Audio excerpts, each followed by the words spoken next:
usia, pulang-pulang injek di tua.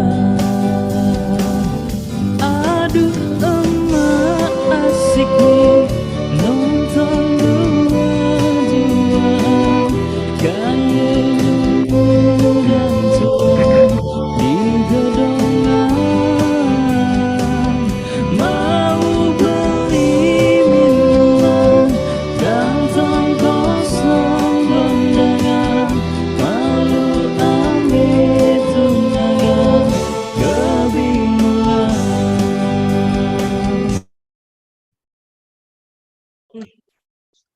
Baik, Bapak Ibu peserta yang saya hormati, beberapa saat lagi acara akan dimulai. Demi kelancaran acara pada pagi hari ini, pertama-tama saya akan membacakan tata tertib untuk dapat diperhatikan oleh Bapak Ibu peserta webinar yang bergabung secara virtual melalui aplikasi Zoom pada pagi hari ini. Pertama, Bapak Ibu dimohon untuk mengganti nama atau merename pada aplikasi Zoom dengan menggunakan nama asli disertai instansi. Kedua, kepada peserta untuk berpakaian dan berperilaku sopan selama webinar berlangsung. Ketiga, pada saat mendengarkan lagu Indonesia Raya, peserta diminta untuk tetap duduk dengan sikap sempurna. Keempat, peserta sangat diharapkan untuk menonaktifkan mikrofon kecuali diperkenankan bicara oleh moderator. Kelima, peserta diharapkan menggunakan virtual background yang telah dikirimkan pada grup WhatsApp dan kolom chat. Keenam, peserta dapat mengajukan pertanyaan melalui kolom chat saat narasumber menyampaikan materi, dan nantinya moderator akan memilih beberapa pertanyaan untuk dibacakan. Terakhir, sertifikat akan dibagikan untuk peserta yang mengikuti dari awal hingga berakhirnya webinar, dan sertifikat akan diberikan melalui grup WhatsApp. Bapak Ibu peserta webinar, mari kita mulai acara pada pagi hari ini. Namun sebelumnya, izinkan saya mengawalinya dengan berpantun. Hari cerah, matahari bersinar. Paling tepat buat jalan sama si Nyonya.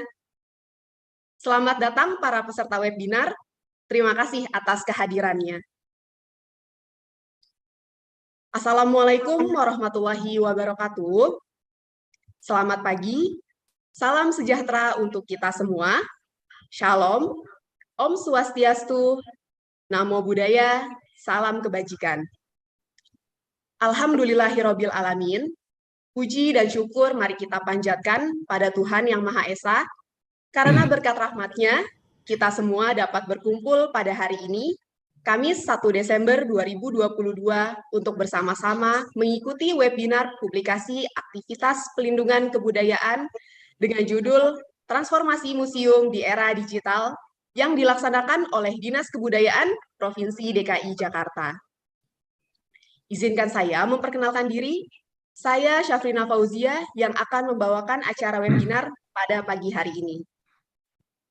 Pada hari yang berbahagia ini, saya ingin mengucapkan selamat bergabung kepada yang terhormat Bapak Iwan Henry Wardana SE MSc selaku Kepala Dinas Kebudayaan Provinsi DKI Jakarta, juga kepada Kepala Bidang Pelindungan Kebudayaan Bapak Norviadi Setiohusodo, selanjutnya kepada para narasumber serta moderator webinar pagi hari ini, yaitu Ibu Marta Wijayanti Sumantri, SDS MA ACM, Bapak Dani Jumastanto, dan Bapak Bayuniti Permana M.Hum selaku narasumber, serta moderator kita yaitu Bapak Dr. Kresno Yulianto. Pagi. Juga salam hangat tak lupa saya sampaikan kepada Bapak Ibu peserta, baik yang bergabung melalui aplikasi Zoom maupun kanal YouTube Dinas Kebudayaan DKI Jakarta pada pagi hari ini. Sebelum masuk kepada sesi berikutnya, terlebih dahulu saya akan membacakan susunan acara. Yang pertama adalah pembukaan, kedua pembacaan doa, ketiga mendengarkan lagu Indonesia Raya, keempat sambutan dari Kepala Dinas Kebudayaan Provinsi DKI Jakarta, kelima sesi paparan oleh ketiga narasumber yang akan dipandu oleh moderator, keenam sesi diskusi dan tanya jawab, dan yang terakhir adalah sesi foto bersama. Baik Bapak Ibu, Mari kita memasuki awal acara, yaitu pembacaan doa yang akan dipimpin oleh Bapak Nurul Iman SO. Kepada Bapak Iman, dipersilahkan. Assalamualaikum warahmatullahi wabarakatuh. Salam sejahtera bagi kita semua. Mari kita berdoa kepada Allah Subhanahu wa Ta'ala. Doa akan saya pimpin secara Islam. Bagi yang non-Muslim, saya persilahkan untuk berdoa menurut agama dan keyakinan masing-masing. Bismillahirrahmanirrahim. Alhamdulillahirabbil alamin. Hamda yuafi ni'amahu wa yukafi mazidah. Ya Rabbana lakal hamdu kama yanbaghi li jalali wajhikal karimi wa adhimi sultani. Allahumma salli ala Sayyidina Muhammad wa ala alihi wa sahbihi ajma'in. Ya Allah, ya Tuhan kami, segala puji dan syukur atas nikmat yang telah Engkau berikan, sehingga kami dapat hadir untuk mengikuti acara webinar pelindungan objek kebudayaan transformasi museum di era digital pada pagi hari ini. Ya Allah yang Maha Pemberi, berikanlah ilmu yang bermanfaat selama kami mengikuti acara webinar ini, dan tunjukkanlah jalan yang Engkau ridhoi. Ya Allah yang Maha Kuasa, berikanlah kami kesehatan dan kekuatan, agar kami dapat terus berjuang, bekerja, dan memberikan manfaat bagi orang-orang di sekitar kami. Ya Allah yang Maha Penolong dan Maha Pelindung, tolonglah kami dan lindungilah kami dalam mengemban amanah yang ada di pundak kami. Sungguhnya Engkau adalah sebaik-baik pelindung dan sebaik-baiknya penolong kami. Rabbana atina fid dunya hasanah wa fil akhirati hasanah wa qina adzabannar. Subhana rabbika rabbil izzati amma yasifun. Wassalamun alal mursalin walhamdulillahi rabbil alamin. Wassalamualaikum warahmatullahi wabarakatuh. Waalaikumsalam warahmatullahi wabarakatuh. Terima kasih kepada Bapak Iman yang telah memimpin pembacaan doa di pagi hari ini. Semoga semua doa dan harapan baik kita dikabulkan oleh Allah Subhanahu wa Ta'ala. Amin. Baik, Bapak Ibu, selanjutnya mari mendengarkan lagu Indonesia Raya dengan sikap duduk tegak.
Bapak, Ibu peserta webinar sekalian, memasuki agenda selanjutnya, mari kita dengarkan sambutan dari Kepala Dinas Kebudayaan Provinsi DKI Jakarta. Kepada yang terhormat Bapak Iwan Henry Wardana, SE MSc, dipersilahkan.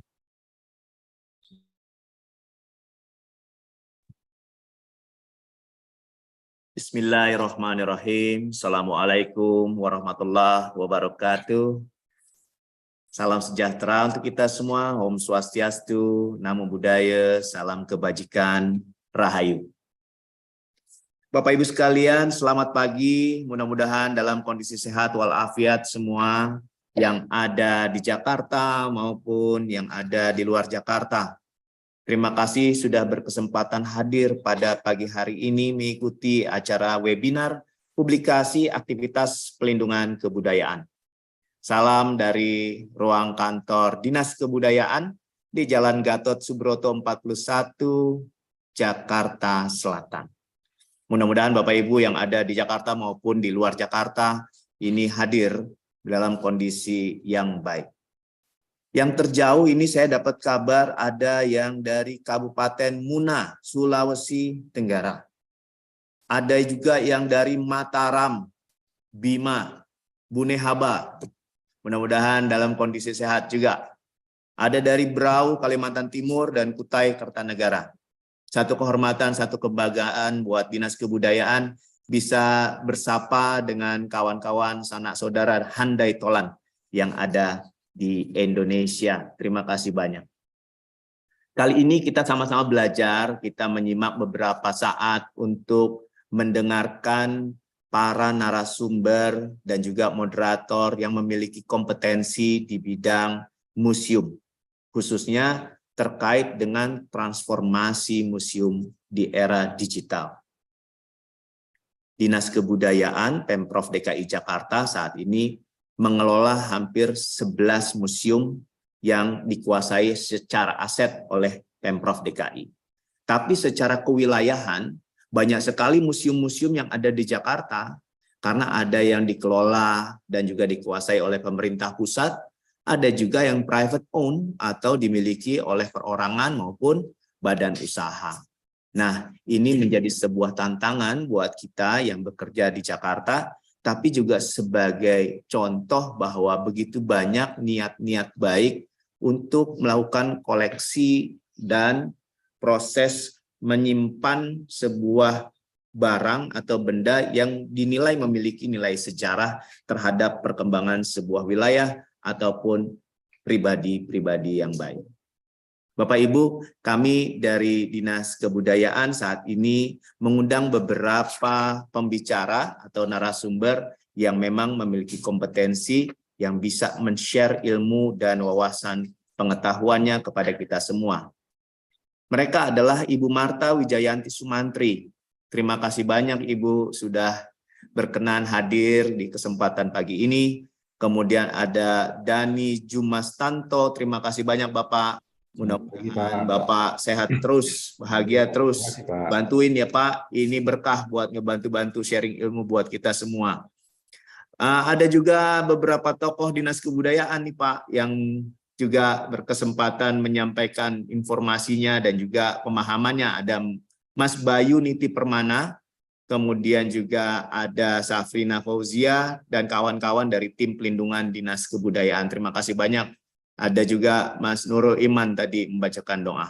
Tidak lupa ada Dr. Kresno Yulianto. Beliau adalah pengajar pasca sarjana Departemen Arkeologi dari Universitas Indonesia. Terima kasih Pak berkesempatan hadir pada pagi hari ini. Mudah-mudahan kita bertatap muka dalam satu kesempatan nanti bertiga, ya, kita ngobrol-ngobrol sama Bu Marta, sama Pak Dani, cari waktunya untuk kita kembangkan museum di Jakarta. Bapak Ibu sekalian dan juga kawan-kawan handai tolan yang ada di pelosok negeri, di ini kita tahu bahwa museum memang saat ini belum menjadi destinasi wisata utama untuk masyarakat. Masih ada potensi yang lebih besar dari itu. Perkembangan ilmu dan teknologi semakin maju yang harus bisa menyesuaikan ataupun adaptif terhadap satu kondisi. Kami berharap banyak kehadiran para narasumber dan juga para ilmuwan yang hadir pada kesempatan kali ini juga bisa share, bukan hanya menyampaikan sifatnya monolog, tapi juga nanti ada dialog-dialog yang bisa memberikan catatan, saran, atau bahkan kritik yang konstruktif buat kesempurnaan dalam pengelolaan museum ke depan. Kami pun punya keinginan untuk saling berkunjung ke beberapa tempat di pelosok Nusantara. Kalaupun ada kesempatan nanti kami bisa menyampaikan informasi atau saling berkunjung atau saling memberikan ilmu yang bermanfaat buat kita. Saling tukar-menukar koleksi pun dimungkinkan kalau memang sekiranya kita punya niat yang baik untuk menambah citra masing-masing museum. Hanya yang paling penting adalah bagaimana museum ini bisa bertransformasi bukan hanya sekedar kondisi lokasi seperti biasa-biasa saja, tapi bagaimana mengemasnya menjadi sebuah packaging yang menarik, terutama di era perkembangan ilmu dan teknologi saat ini. Dinas Kebudayaan DKI Jakarta saat ini menggunakan berbagai macam cara, mulai sosial media sampai extended reality, video reality, dan VR, XR, dan lain-lain, augmented reality, semua digunakan itu. Tapi biar bagaimanapun yang namanya kegiatan yang sifatnya konvensional pun harus bisa disampaikan kepada publik. Karena menikmati sebuah museum bukan hanya sekedar meninjau atau melihat sebuah benda, tapi bisa dijadikan sebuah ide kreasi, sebuah tempat diskusi, dan juga sebuah pengembangan minat bakat, terutama buat generasi muda. Di sosial media kami, di Dinas Kebudayaan, diketahui begitu banyak peminat dari generasi muda, terutama usia 18 sampai 30 tahun. Itu mendominasi semua pertanyaan terkait permusiuman, cagar budaya, dan juga hal-hal terkait dengan seni. Dan ini sangat menarik buat kami, artinya bahwa masyarakat umum, terutama generasi muda, mulai tertarik dengan sejarah perkembangan Jakarta dan juga keterkaitan dengan seni dan budaya, juga permusiuman. Mudah-mudahan hadirnya Bapak Ibu sekalian bisa menambah warna tentang permusiuman pada hari ini dan juga ke depan mau seperti apa. Atas nama pribadi dan juga keluarga besar Dinas Kebudayaan, saya ingin menyampaikan ucapan terima kasih dan apresiasi setinggi-tingginya kepada para narasumber, dan juga pada moderator dan semua pihak yang berkesempatan terlibat dalam kegiatan yang baik ini. Mudah-mudahan kita semua tetap diberikan nikmat sehat, terutama dalam masa normal baru. Pantun, kalau beli rujak yang enak di Bang Jali, jangan lupa ngajak kaula muda. Nyok, ajak abang empok kemari, kita nyimak materi yang tersedia. Terima kasih, salam Dinas Kebudayaan. Wassalamualaikum warahmatullahi wabarakatuh. Waalaikumsalam warahmatullahi wabarakatuh. Waalaikumsalam warahmatullahi wabarakatuh. Terima kasih kepada Bapak Kepala Dinas yang sudah memberikan sambutan. Selanjutnya, mari kita simak penyampaian materi dari ketiga narasumber yang akan dipandu oleh moderator kita pada pagi hari ini. Sebelumnya, perkenankan saya untuk memperkenalkan moderator kita pada pagi hari ini, yaitu Bapak Dr. Kresno Yulianto. Beliau adalah seorang pengajar dari program Pascasarjana Departemen Arkeologi Universitas Indonesia. Makan siang enaknya pakai soto. Minumnya air kelapa murni. Mari kita sambut Bapak Anto yang jadi moderator pada webinar ini. Kepada Bapak Anto, waktu dan tempat dipersilahkan. Ya, selamat pagi semua. Terima kasih Mbak Safrina Fauzia. Biasa saya panggilnya Mbak Riri. Sekarang jadi Mpok Riri jadinya ya. Selamat pagi Bapak Kepala Dinas Kebudayaan Provinsi Daerah Khusus Ibu Kota Jakarta, Bapak Iwan Henry Wardana. Mohon izin Bapak, saya Kresno Yulianto untuk memandu jalannya seminar ini. Dan rekan-rekan semua yang hadir di sini, kita akan memasuki sesi paparan. Yang pertama akan disampaikan oleh Ibu Marta Wijayanti Sumantri. Beliau adalah seorang praktisi profesional manajemen seni budaya.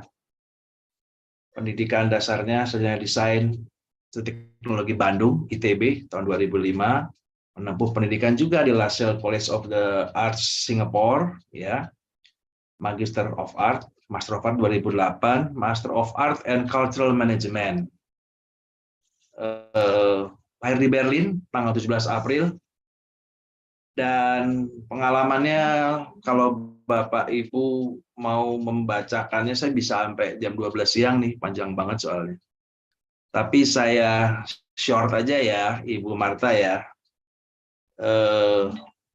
Manajemen, Research and Writing di museum-museum di Beijing, Malaysia, Utrecht, Mumbai, dan seterusnya. Jadi, saudara-saudara, Bapak Ibu sekalian yang saya hormati, kita akan mendapatkan banyak pengetahuan, saya kira pagi ini, melalui paparan beliau. Sesuai dengan juga arahan tadi Bapak Kepala Dinas Kebudayaan,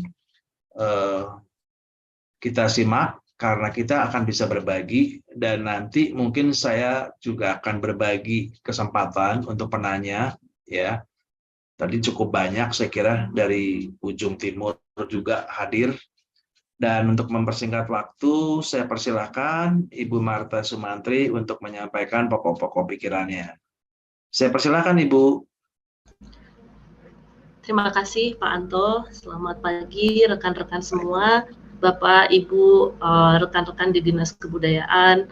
Terima kasih atas kepercayaannya untuk mengundang saya hari ini berbagi mengenai seputar konsep digitalisasi untuk pengembangan museum. Assalamualaikum warahmatullahi wabarakatuh. Salam budaya.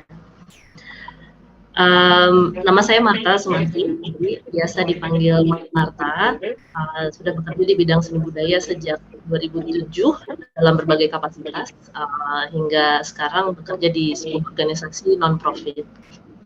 Hari ini saya akan berbagi mengenai 5 poin untuk teman-teman semua. Yang pertama, saya ingin mengajak teman-teman untuk merefleksi transformasi museum di era digital selama 5 tahun, kurang lebih 5 tahun terakhir, dan mencapai puncaknya kemarin di era pandemi di 2-3 tahun yang kebelakang. Ada banyak sekali, kita sudah melalui masa yang sangat menantang dan sulit sebagai institusi untuk menanggulangi bagaimana perubahan yang sangat ekstrim ya secara sosial, sehingga sedikit banyak mentransformasi museum sudah cukup lama kita sama-sama melaluinya. Yang kedua, saya akan berbagi sedikit insight, point of view dari perkembangan teknologi sendiri. Kemudian yang ketiga adalah saya akan berbagi berbagai bentuk pengalaman digital yang low cost, middle cost, yang high cost. Kemudian juga apa sih yang berfungsi, apa yang kemudian tidak berfungsi gitu. Yang keempat adalah saya akan memberikan tawaran alur kerja penyiapan pengalaman digital untuk museum khususnya, tapi tidak tertutup juga untuk cagar budaya dan institusi lainnya, galeri dan sebagainya. Yang kelima, ada kesimpulan, ada beberapa ide yang ingin saya tawarkan juga kepada teman-teman dan beberapa tips-tips. Slide berikutnya.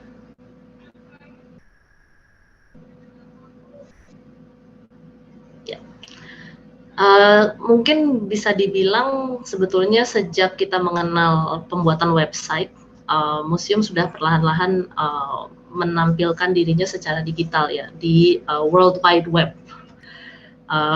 Pelan-pelan kemudian website menjadi penting untuk memperkenalkan museum dengan jangkauan yang lebih luas. Nah, kemudian ketika pandemi kemarin semua museum harus tutup.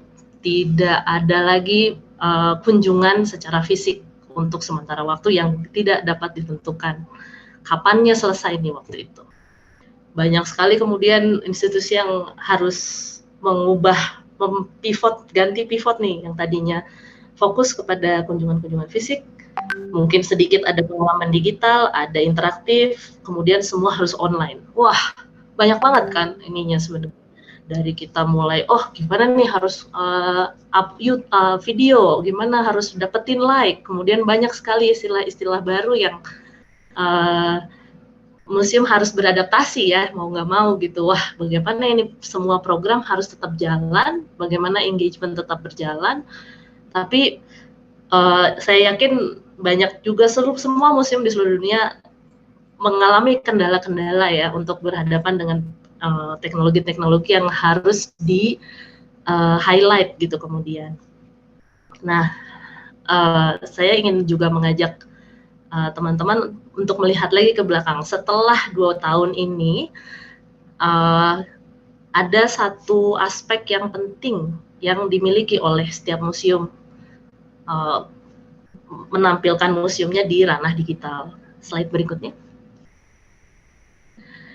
Nah, yang penting di sini sebelum melakukan apapun secara digital adalah ambil langkah ke belakang, organize institusi dan museumnya, dan membangun kebijakan pengelolaan aset digital nih. Karena kan nggak mungkin kita kemudian ya foto aja terus langsung online gitu. Akhirnya kemudian menjadi agak sedikit acak-acakan. Mau nggak mau kita harus sudah mulai merapikan kembali dan melihat kembali nih kebijakan-kebijakan pengelolaan aset digital apa saja yang sudah kita punya di museum-museum atau di institusi-institusi yang Bapak Ibu kelola. Gitu. Slide berikutnya. Baik, nah ini ada beberapa poin yang ingin saya sampaikan seputar kebijakan pengelolaan aset kebudayaan digital. Yang pertama itu, dan ini memang agak rumit ya, di Asia Tenggara hak cipta ini masih harus terus berkembang. Hak cipta perlu dilihat kembali nih, semua koleksi, semua publikasi, dan segala macam ini semua harus dilihat kembali. Kemudian juga kebijakan-kebijakan legalnya untuk staf di dalam institusi. Siapa yang boleh mendistribute foto-foto yang mana yang boleh didistribute misalnya. Kemudian bagaimana media digital akan dikelola. Bagaimana konten media digital dan informasi teknis nanti diarsipkan setelah disampaikan, bagaimana diarsipkannya. Rencana lokasi penyimpanannya bagaimana, konservasi dan preservasi master aset digitalnya bagaimana. Surrogate image ini, istilah surrogate image itu jadi image master ya, yang akan kemudian menjadi berbagai bentuk atau berbagai format. Ini saya cuma memberikan beberapa contoh, misalnya JPEG dan PNG biasanya untuk display web, untuk formatif biasanya untuk penyimpanan, untuk PDF misalnya untuk reproduksi cetak. Ini tentunya setiap institusi akan punya pendekatan yang berbeda-beda ya, bagaimana kemudian aset-aset digital itu akan dikelola. Tentunya aset digital sendiri tidak berdiri sendiri karena ada kebijakan perawatan dan rencana perawatan yang udah ada, yang dimiliki oleh museum juga. Ini kedua hal ini harus bisa sinkron ya satu sama lain gitu. Kemudian juga rencana digitalisasi dan dokumentasi objek koleksinya itu akan seperti apa? Setahun kah, 3 tahun, 5 tahun, itu perlu direncanakan karena kadang-kadang stakeholder itu seringkali menilai bahwa kalau digital semuanya harus cepat dong gitu. Kita digitalisasi aja 1000 koleksi harusnya 3 bulan selesai gitu. Coba mungkin teman-teman yang sudah mengalami harus mendigitalisasi koleksi pasti punya pengalaman sendiri untuk mendigitalisasi. Satu koleksi aja mungkin butuh 1 hari gitu. Berarti butuh 1000 hari, itu paling nggak 3 tahun untuk merapikan, betul-betul menata, SOP-nya jelas dan seterusnya. Jadi ini sedikit sekilas aja mengenai kebijakan pengelolaan aset digital. Saya juga ingin tahu dari rekan-rekan sudah sampai sejauh apa nih menyiapkan kebijakan-kebijakan pengelolaan ini. Baik, yang berikutnya, slide berikutnya. Nah, sekarang saya ingin sedikit masuk ke peranan teknologi dalam konteks museum pasca pandemi. Di sini ada kayak infografik ya, sejumlah aplikasi, sejumlah platform, sejumlah tools, engine yang sudah berkembang nih di seluruh dunia. Banyaknya luar biasa. Saya sendiri yang memang bekerja di sisi teknologi nggak bisa keep up nih dengan segala perkembangan ini. Wah, ini bisa bulan ini ada perkembangan ini, besok ada perkembangan baru lagi. Wah, itu sulit sekali sebenarnya untuk keep up ya. Kecuali kalau memang udah benar-benar ada insight di IT gitu. Tapi di sini ada produk yang untuk experience, untuk discovery, untuk creator ekonomi, banyak sekali. Ini mungkin ada beberapa nama yang dikenal, pasti ada banyak juga nama yang nggak dikenal. Gitu. Kemudian di slide berikutnya. Nah, ini saya ingin sedikit share di dunia teknologi atau sebenarnya di dunia perkembangan inovasi manapun ya, ada yang namanya sindrom kereta tak bertuan. Jadi ketika satu inovasi itu terjadi seperti ini, seperti kereta kuda yang tadinya ditarik sama kuda, kemudian diganti menjadi mesin, orang cenderung mengulangi atau mereplikasi apa pengalaman yang sebelumnya. Jadi mereka menganggap, oh berarti mesinnya ditaruhnya di depan, mesinnya di belakang karena kita yang sebagai manusia akan mengontrol kereta kudanya gitu. Nah ini kita sebut sebagai sindrom kereta tak bertuan. Ini fase orang mengenali teknologi baru. Jadi dia akan mencoba, oh ada teknologi baru, saya akan mimicking teknologi ini ke yang sekarang. Tapi kemudian setelah beberapa lama, dia akan merasa terbatas dan akan beradaptasi dengan teknologi baru tersebut. Slide berikutnya. Nah, untuk setiap teknologi yang muncul nih, setiap aplikasi, misalnya ada sosial media baru, ada platform baru, ini namanya Gartner Hype Cycle. Jadi ada hype-nya dulu nih.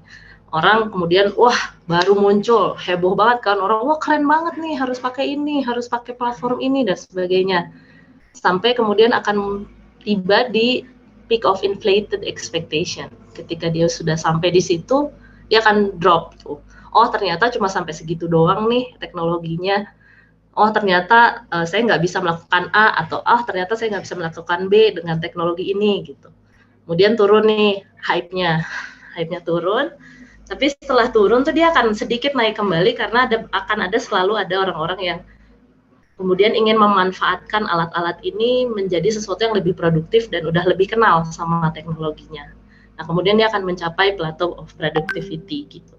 Yang mungkin sekarang kita bisa kenal dan awam ya dengan kayak misalnya Facebook, Instagram, Story, Twitter dan lain-lain itu kita udah di plateau productivity.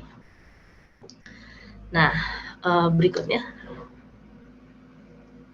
Nah, di sini saya ingin mengingatkan nih bahwa teknologi digital untuk transformasi museum itu bukan hanya masalah mengenai kecepatan. Jadi bukan kemudian segala-galanya jadi harus lebih cepat, tidak.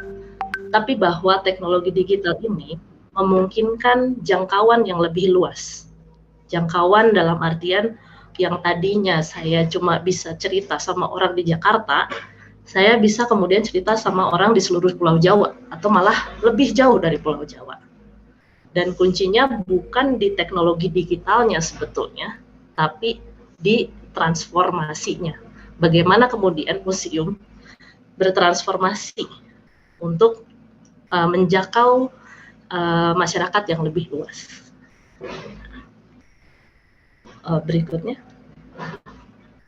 Nah, ini saya mulai dari yang sederhana dulu ya. Ini contoh-contoh penggunaan teknologi digital dalam transformasi. Ini adalah website Documenta. Documenta itu adalah acara 5 tahunan seni yang mendunia ya. Salah satu yang besar, dan kebetulan tahun lalu kuratornya adalah dari Indonesia, dari Jakarta. Nah, ini website ini saya ingin menyampaikan sedikit karena saya sangat terkesan dengan aksesibilitas website ini. Platformnya website, medianya multimedia, walaupun memang saya yakin tingkat kesulitannya tinggi dan juga biayanya cukup tinggi, tapi yang paling penting adalah websitenya itu diterapkan untuk membangun website yang ramah multi-abilitas. Jadi ketika orang datang ke website, kan nggak semua orang ngerti ya Documenta itu apa ya. Mungkin kalau di kalangan seni ngerti lah, oke ini Documenta, terus kemudian berwarna ini dan segala macam. Tapi ada mode satu nih, namanya easy read. Ini benar-benar kalimatnya sederhana, menjelaskan kepada orang-orang yang punya ketertarikan tapi tidak begitu mengerti. Mungkin perlu diingat juga nih, teman-teman kan ada juga yang mungkin buta warna. Dibikin websitenya juga bisa diakses dengan mudah dengan menunjukkan hanya warna hitam dan putih. Gitu.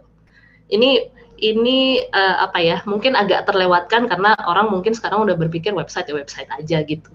Tapi ada banyak hal yang kemudian bisa dikembangkan lagi nih mengenai aksesibilitasnya dan sangat mudah untuk dilakukan. Di sini juga website Documenta membuat akses untuk international language sign. Jadi ada video panduan dengan bahasa istilahnya bahasa untuk international language sign gitu. Jadi ini salah satu yang potensi lah. Saya pikir untuk teman-teman yang sudah punya website, untuk museum-museum yang sudah punya website, dilihat kembali websitenya. Apakah website ini sudah enak dibaca di layar komputer, di handphone juga apa sudah enak, gitu, dilihat lagi. Dan ini standar ya, jadi bahwa gambar dan tulisan itu harus bisa diperbesar minimal 2 kali, 200%. Jadi kalau bayangin kalau mungkin kakek atau bapak ibu gitu yang matanya sudah kurang kan kadang-kadang suka pengen nggak kebaca nih gitu. Nah itu harusnya udah standar bahwa website itu harus bisa diperbesar 200%. Ini mulai dari website. Slide berikutnya. Nah yang kedua ini adalah saya ngambil artikel dari New Scientist. Dia bikin artikel mengenai gambar cadas prasejarah, tapi gambarnya ini dibikin menggunakan GIF, jadi dia ada animasi sederhana yang bisa gampang di-share lewat WhatsApp, di website juga gampang untuk ditunjukkan gitu. Nah ini teknologi-teknologi sederhana yang siapapun bisa bikin sih harusnya ya dengan format GIF ini. Tingkat kesulitannya low cost, production time-nya juga low cost gitu. Penerapannya gampang, bisa engagement lewat WhatsApp, bisa sesuatu yang menarik ya buat undangan gitu. Atau misalnya mau menyebarkan survei untuk mengundang orang-orang kayak lebih tertarik untuk mengisi surveinya, atau untuk sebagai tambahan di artikel ilmiah. Oke, nah yang berikutnya, slide berikutnya maaf ya. Boleh nanti dulu Mbak. Jadi ini salah satu yang menurut saya juga cukup menarik inisiatif ini karena program ini muncul di tengah-tengah kita semua lagi lockdown. Orang-orang merasa sangat anxious di dalam rumah, butuh merasa tenang, butuh merasa nyaman lah dengan dirinya sendiri. Di program ini muncul di tengah-tengah itu, menjawab kesulitan-kesulitan yang dialami oleh masyarakat ya, kayak aduh gimana ya gitu, tapi menggunakan koleksi-koleksi mereka. Yang muncul adalah 5 menit meditasi bersama satu lukisan. Ini dia bikin cuma 8 seri ya, mungkin hanya di masa-masa mungkin di akhir 2020 atau di awal 2021. Medianya sederhana, hanya screen recording, audio dan teks. Dia tingkat kesulitannya lumayan low cost sebenarnya, walaupun production time-nya mungkin agak butuh waktu ya karena butuh editing dan sebagainya. Dan penerapannya adalah serial meditasi melalui karya seni. Ini timeless programnya, jadi bisa dipakai kapan aja kan, dengan situasi apapun gitu. Apa misalnya butuh buat outreach atau yang lain-lain gitu. Mungkin boleh kita play sedikit. Let's take 5 minutes to enjoy a slow look at Van Gogh's wheat field with cypresses. So starting by sitting in an upright posture with your feet planted on the floor and taking a deep breath in and exhaling. Dropping your shoulders a little to let go of tension there. Taking another deep breath and letting go with the out breath. Following the flow of the in-breath. Terus aja. Oke, kurang lebih seperti itu. Ini linknya nanti teman-teman saya akan share presentasinya. Jadi teman-teman nanti bisa singgah kembali dan mengunjungi link-link yang saya tampilkan.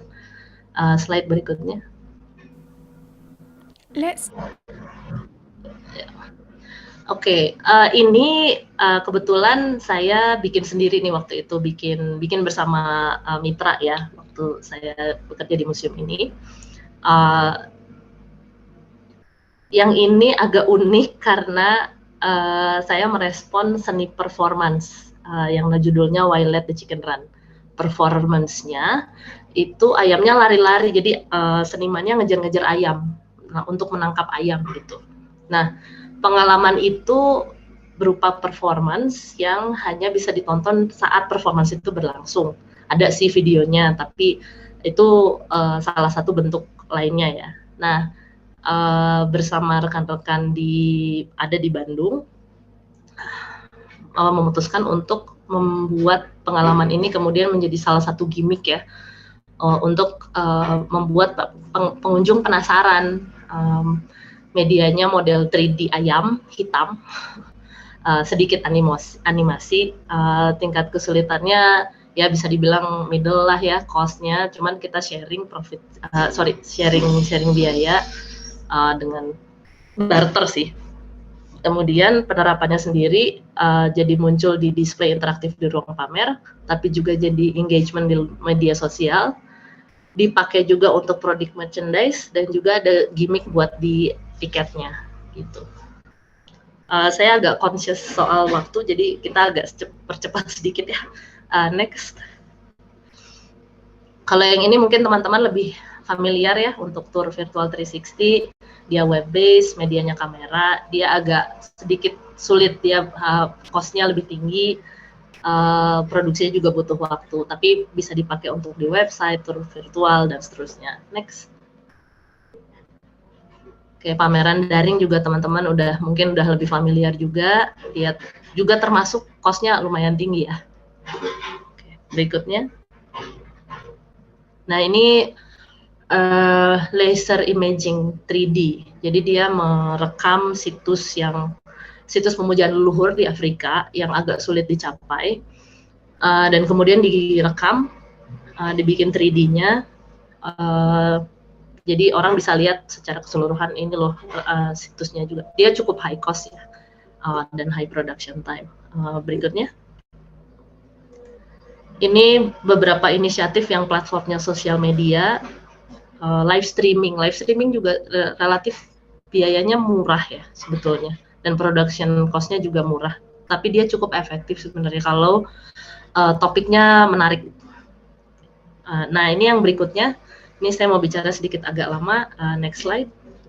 Nah, ini adalah penjualan merchandise di British Museum. Ini agak berbeda karena ini monetizing ya, mencoba untuk monetizing apa yang ada di museum nih. Jualan merchandise, museumnya ada di Inggris, jualannya di Cina. Cukup menarik karena turis Cina di Inggris itu cukup tinggi jumlahnya, walaupun sekarang sudah berbeda ya landscape-nya ya, tapi mungkin bisa museum-museum di Jakarta bisa lihat yang paling banyak datang tuh dari negara mana sih. Mungkin kita bisa mulai menjajaki mungkin di negara itu kita udah bisa mulai jualan merchandise yang emang khas sekali, dan cuma bisa dibikin di sini di pasar-pasar di luar negeri gitu. Tapi memang tingkat kesulitannya cukup kompleks karena dia harus berhadapan dengan copyright, dia harus berhadapan dengan kemitraan dan juga harus pinter ngadepin marketplace, dia harus jago marketing juga. Jadi agak rumit nih. Tapi maksudnya dengan bersama-sama apa yang tidak bisa kan ya. Gitu. Nanti bisa dibaca lagi tautannya, saya ada kasih juga di sini, nanti teman-teman bisa baca. Berikutnya. Nah ini lebih akademik ya, untuk situs-situs gua yang sulit dijangkau, platformnya bisa web-based, laser image scanning, dia high cost juga, high production time, tapi cukup worth it untuk lokasi-lokasi yang remote, sepengalaman saya ya. Oke. Nah, berikutnya. Nah, untuk next step-nya sebetulnya kalau saya ngelihatnya video game itu satu metode yang bisa efektif ya untuk mengenalkan koleksi-koleksi museum. Cuman ya ini agak lebih menantang ya untuk bikinnya karena investasinya tinggi, produk centernya juga tinggi, tapi bukan tidak mungkin. Ini salah satu contoh aja, museum arkeologi di Italia. Oke. Berikutnya, alur pekerja penyiapan pengalaman digital. Nah, biasanya institusi itu langsung melihatnya platform dulu. Platformnya adanya apa, formatnya bagaimana, kemudian langsung konsep. Nah, saya ingin mengajak teman-teman semua untuk agak sedikit mundur ke belakang dan mulai dengan cerita. Baru cari platformnya. Jadi ceritanya apa, tujuannya apa, apakah mau dibikin online atau offline saja, misalnya yang interaktif di museum, atau hibrid misalnya. Audiensnya siapa? Ini yang paling penting. Kalau audiensnya tadi sudah disebut misalnya, oh sebenarnya ketertarikannya tinggi di umur 18-30. Mungkin platform yang sesuai, yang paling banyak umur 18-30 itu di mana? Nah, baru mulai membangun konsepnya gitu. Next slide. Nah, ini jadi, oh ya, sorry, ya, oke. Nah, ini beberapa poin terakhir sebelum kita mencapai jam 9.50. Ini ada beberapa kartu kesempatan nih yang ingin saya lemparkan juga ke forum, bahwa sebenarnya setelah kita sudah melalui pandemi dan pelan-pelan sudah menata kembali dan tahu dan sadar, punya awareness bahwa digital ini punya potensi yang tinggi, sebenarnya ini kesempatan juga untuk museum, galeri, institusi membangun share database di level kota atau provinsi. Itu akan sangat berguna untuk pertama saling tahu aja dulu bahwa oh di sana ada ini, di sini ada ini gitu. Kita bisa bikin apa nih sama-sama gitu. Kesempatan bermitra dengan museum di luar atau di antar museum di Jakarta juga untuk membuat pameran dengan topik yang segar nih. Jadi nggak itu-itu aja. Pamerannya bisa sama-sama secara daring karena mungkin lebih low cost ya, tapi itu silahkan dibandingkan terlebih dahulu. Ini juga kesempatan bermitra dengan guru-guru sekolah di dan di luar Jakarta untuk berbagi materi ajar dan mengenalkan koleksi. Medianya nggak harus rumit, PDF cukup lewat WhatsApp, itu teknologi digital juga kan. Kemudian yang keempat, ini kesempatan juga untuk bermitra dengan berbagai pihak swasta dengan model dukungan in-kind. Jadi dari swasta mungkin nyediain ahli, dari dinas atau dari museum menyediakan, oh oke, ini sekian jumlah yang bisa dikembangkan, jumlah koleksi yang bisa dikembangkan, aset digital yang bisa dikembangkan. Yang kelima, kesempatan menggerakkan ekonomi juga lewat merchandise museum, khusus Museum Cagar Budaya. Berikutnya. Oke. Nah ini saya ingin sedikit juga perlahan nih menyampaikan bagian ini.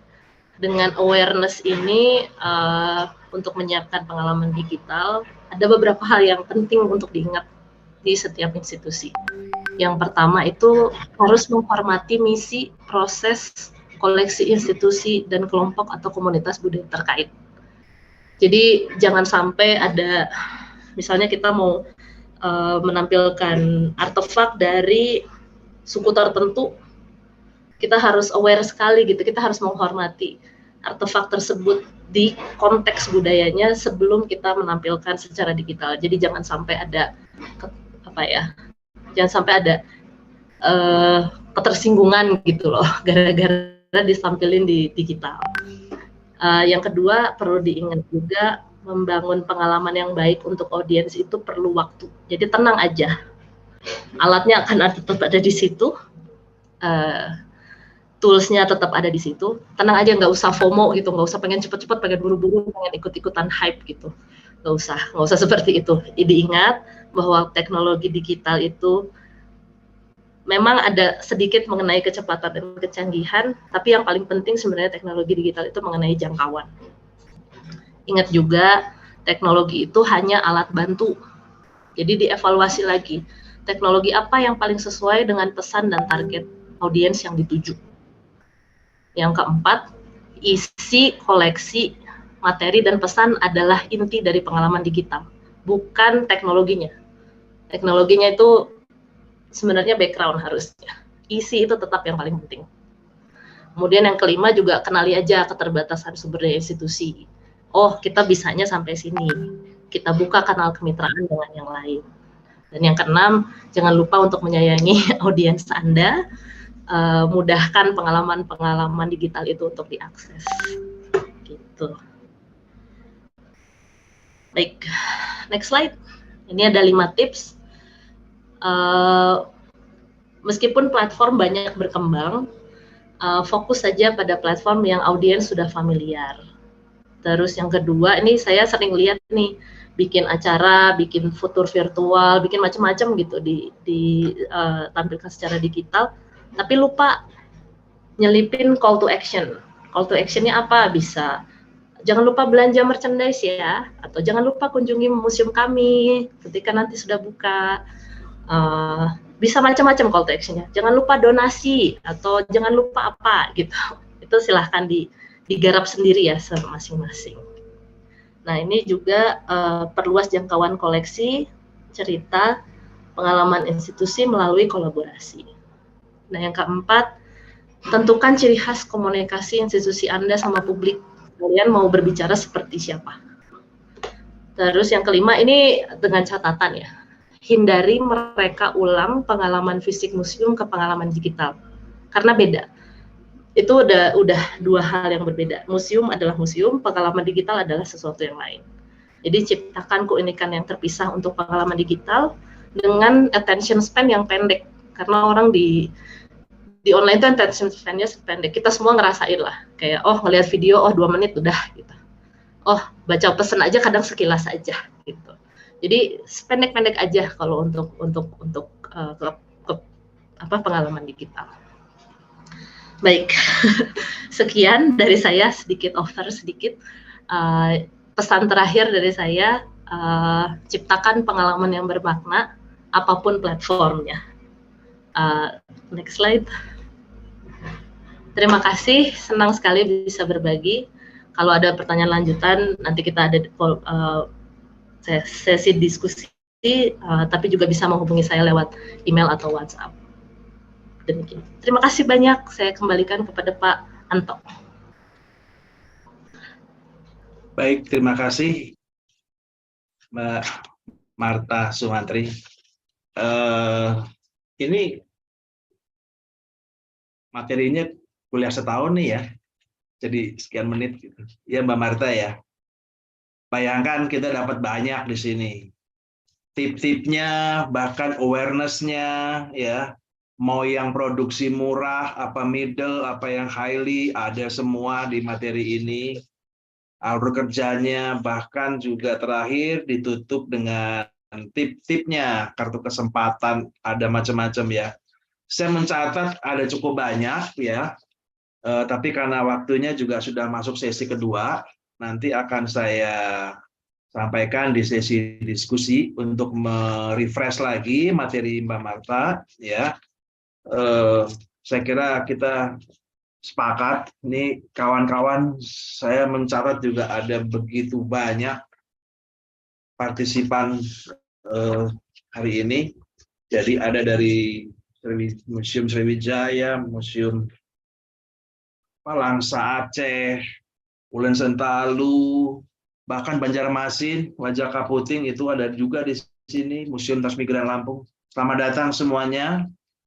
Pak Bayu ini sukses hajatannya ya. Baik, Bapak Ibu hadirin yang saya muliakan, saya masuk ke sesi 2 dengan pembicara Bapak Dhani Jumastanto. Selamat pagi Mas Dhani. Selamat pagi Mas Anto. Lama nggak ketemu Mas Dhani ini. Iya, lama Pak. Ya, Bapak Ibu sekalian, saya ingin perkenalkan sedikit tentang beliau ya. Tapi yang saya tahu salah satunya Mas Dhani ini adalah salah satu yang membidani standar kompetensi tata pamer. Jadi tata pamer museum itu yang sudah masuk SHKN ini salah satunya adalah beliau di balik standar kompetensinya. Lahir di Yogyakarta 20 September 68, sekolah di De Brito. Kita semua tahu ya, Sekolah Kolese De Brito Yogyakarta. Kemudian pendidikan di Delft, Maritime Technology, juga studi naval arsitektur di Rotterdam. Beliau banyak melakukan peran sebagai exhibition consultant, designing untuk saya kira cukup banyak di sini ya. Desain briefnya ada di mana-mana. Bapak kalau lihat di Museum Kebangkitan Nasional, Museum Bali Taman Mini, Museum UGM Yogyakarta, juga ke Kazakhstan, Frankfurt, Tokyo, dan sebagainya. Jadi mari kita simak. Dan saya yakin Mas Dhani juga akan memberikan banyak pengalaman kepada kita semua di sini. Begitu Mas Dhani ya. Oke Pak Anto, saya share screen Pak ya. Mas Dhani waktunya cukup banyak ya. Bagaimana dengan waktu yang 30 menit ini kita bisa optimal. Silakan Mas Dhani. Oke, makasih Mas Anto. Saya share screen-nya dulu.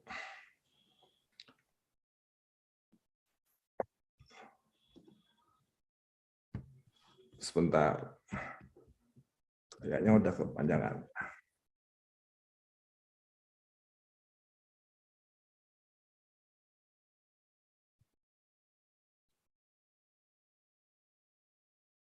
Oke, jadi Assalamualaikum warahmatullahi wabarakatuh. Salam sejahtera bagi kita semua. Selamat pagi, salam sehat semua buat wartawan. Yang terhormat Bapak Kepala Dinas Kebudayaan Provinsi DKI Pak Iwan Henry, yang terhormat Pak Kresno Yulianto, dan yang terhormat juga pada kawan-kawan narasumber. Jadi saya tadi sudah diperkenalkan, nama saya Dhani. Jadi saya beraktivitas sebagai konsultan maupun praktisi di bidang permusiuman dalam hal kuratoral maupun dalam hal museum exhibition. Jadi umur saya 54 tahun. Saya mulai terjun di kegiatan pameran 2001 ya, dan itu di Eropa waktu itu. Selama 8 tahun saya banyak dibimbing oleh para expertise pameran di sana. Kemudian tahun 2010 saya disarankanlah sama teman-teman di sana untuk pulang ke Indonesia, bukan pulang lah, lebih fokus ke Indonesia untuk sharing pengalaman lah tentang pameran. Nah itulah kira-kira aktivitas yang saya lakukan, dan sampai sekarang saya banyak membantu instansi maupun teman-teman yang sedang merencanakan pameran museum.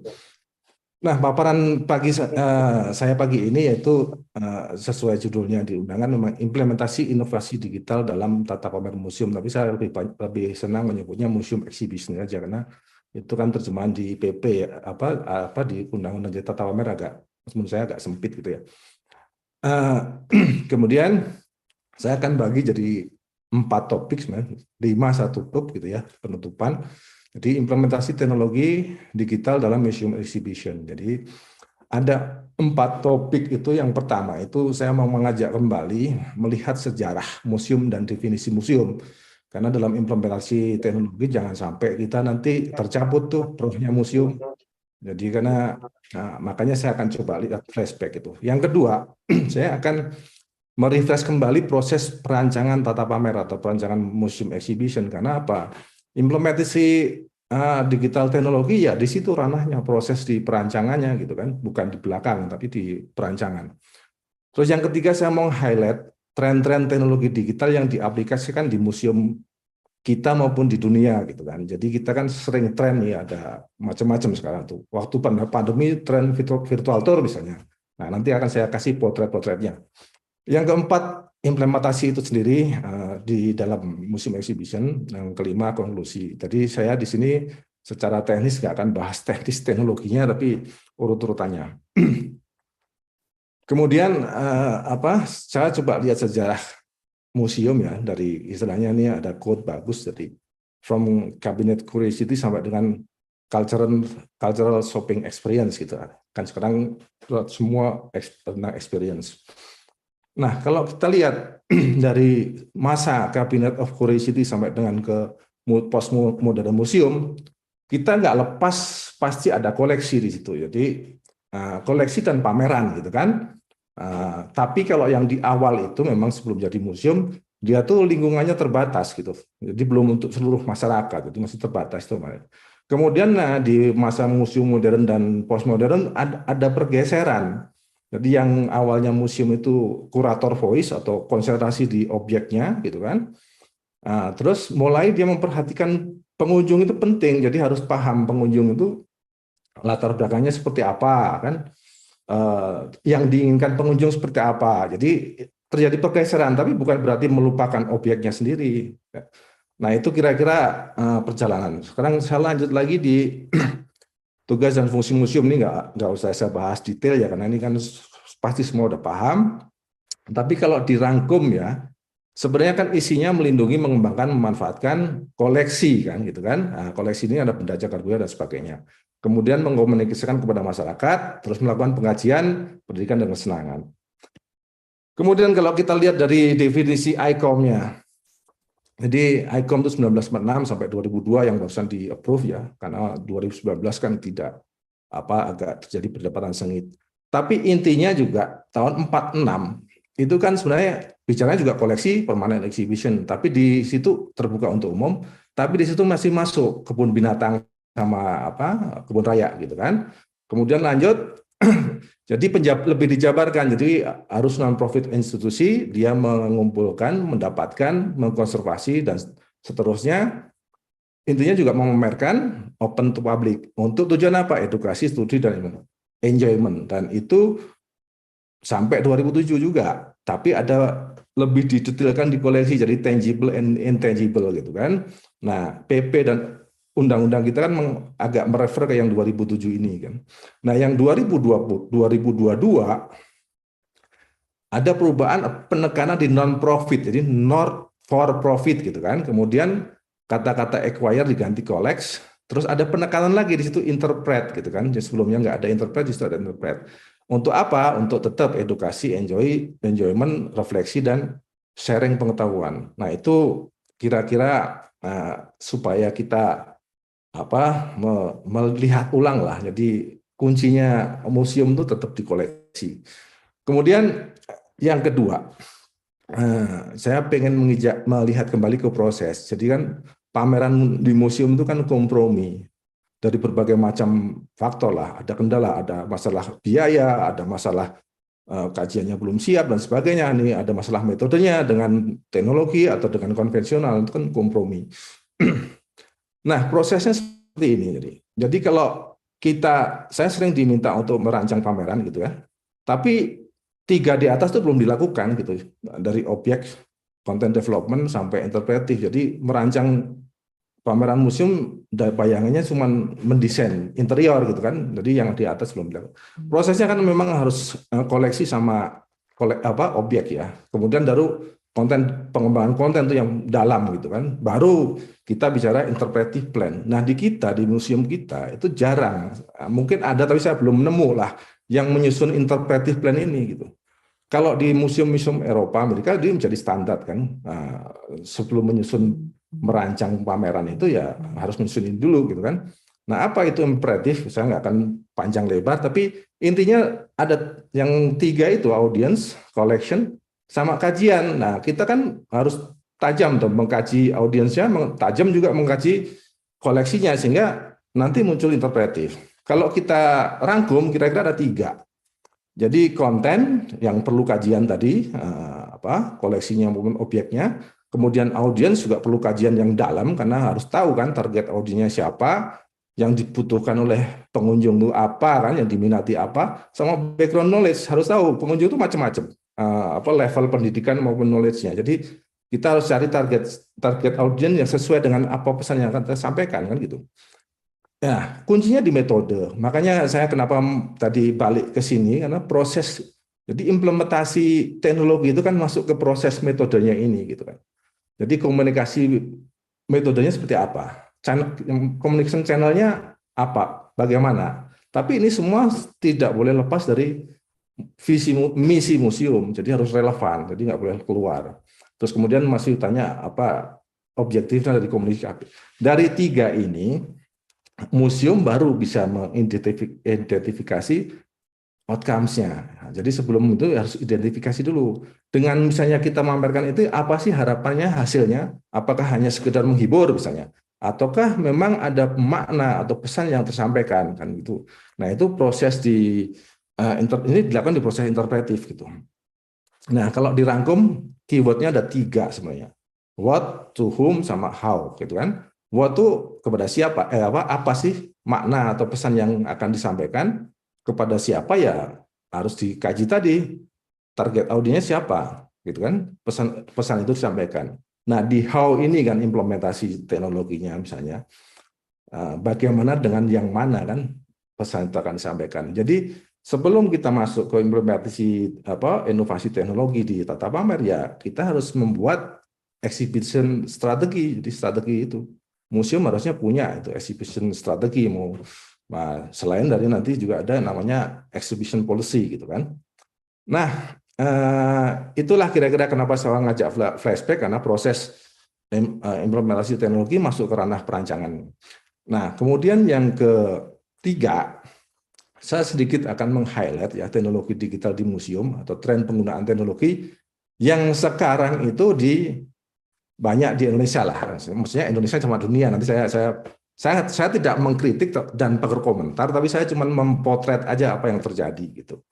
Jadi ada 2 sebenarnya kalau kita bicara pameran ya di museum itu. Ada yang on-site, ada yang online kan gitu kan. Nah, kenapa saya pilih 3 ini, ada projection mapping, AR sama VR gitu kan. Karena saya sering sekali bertemu kalau dia mintain tolong, pasti larinya ke itu dulu, bukan ke kontennya, tapi larinya saya pengen projection mapping, saya pengen AR, saya pengen VR gitu kan. Nah, itu kenapa makanya saya potret nanti. Kemudian online. Online kenapa online? Karena memang virtual museum atau kalau virtual tour lah, tapi saya sebutnya virtual museum karena virtual tour bagian dari virtual museum kan. Jadi sering, kemarin booming waktu pandemi kan, semua orang bikin virtual museum. Ini akan saya potret juga nanti kira-kira bentuknya seperti apa. Kedua juga sosial media gitu kan. Sekarang kan apa-apa Instagramable gitu kan, TikTokable kan gitu kan. Coba kita lihat nanti seperti apa.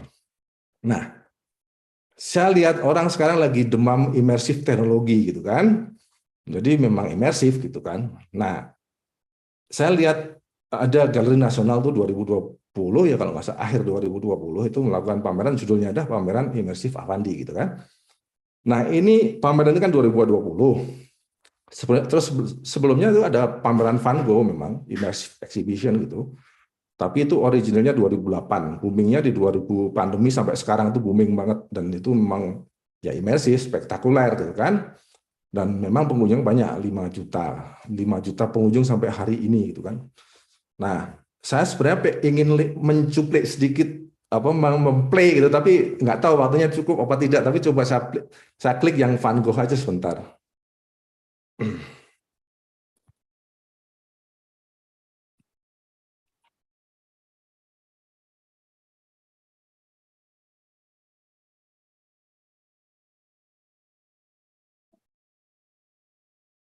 Starry, starry night. Flaming flowers that bright blaze. Swirling clouds of fire. Ya mungkin cukup ya. Nanti kelamaan lihat video kalau nggak. Nah, jadi belum keluar ya jadinya. Ininya malah filenya sebentar nggak keluar jadinya.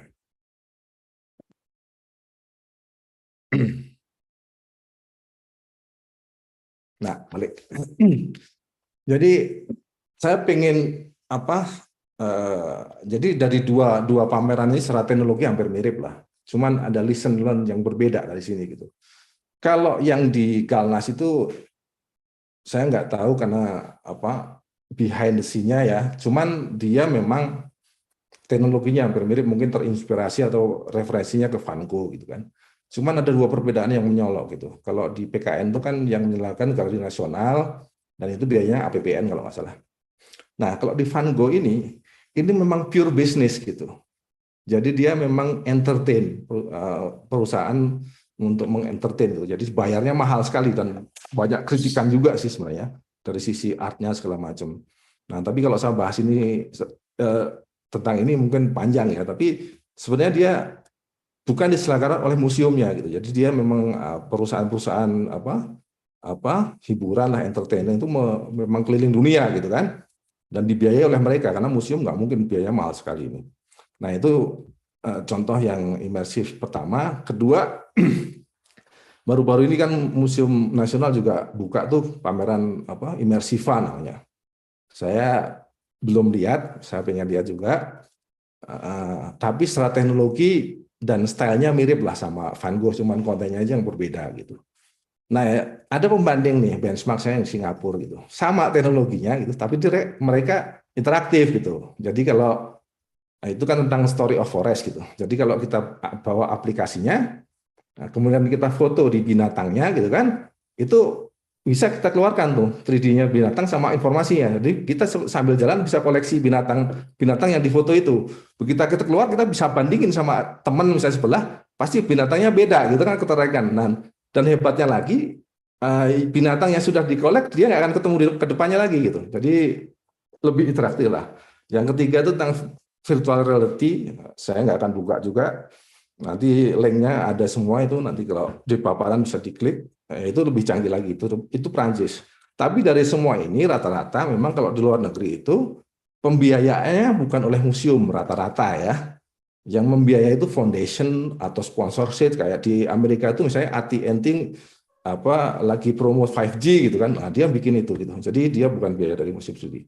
Nah itulah kira-kira yang tentang imersif ya. Jadi pasti mahal gitu kan. Nah tadi bagus Bu Marta sudah bahwa teknologi itu nggak selalu imersif, ada yang low cost juga gitu kan. Nah kira-kira seperti itu.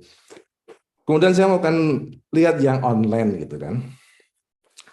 Jadi online ya betul. Jadi virtual tour tadi juga sempat disinggung sama Bu Marta. Jadi dari sekian virtual tour itu yang saya akses ya dari sebelum pandemi sampai belakangan gitu ya. Jadi memang banyak level itu virtual tournya gitu kan. Ada yang sudah lebih advance lah misalnya. Masih ada banyak yang sekedar cuma jalan-jalan gitu kan. Dia cuma pengenalan ruang misalnya. Tapi nggak ada mapnya juga, kadang-kadang bingung juga nih kita di mana gitu kan. Tapi ada yang lebih advance, misalnya udah ada informasi gitu kan. Jadi kalau kita klik di infonya keluarlah koleksinya gitu. Jadi memang bermacam-macam level lah nih yang di museum kita gitu. Nah tapi sayangnya memang dia mayoritasnya bukan di web museum sendiri, jadi dia nyantol ke provider gitu. Karena saya pernah pengalaman ada suatu masuk ke virtual tour nggak bisa diakses. Kenapa? Saya cek provider bukan museumnya, saya cek di provider virtual tournya ternyata belum bayar hosting gitu kan, jadi nggak reliable juga gitu kan. Nah itu kira-kira kasus-kasus yang di kita.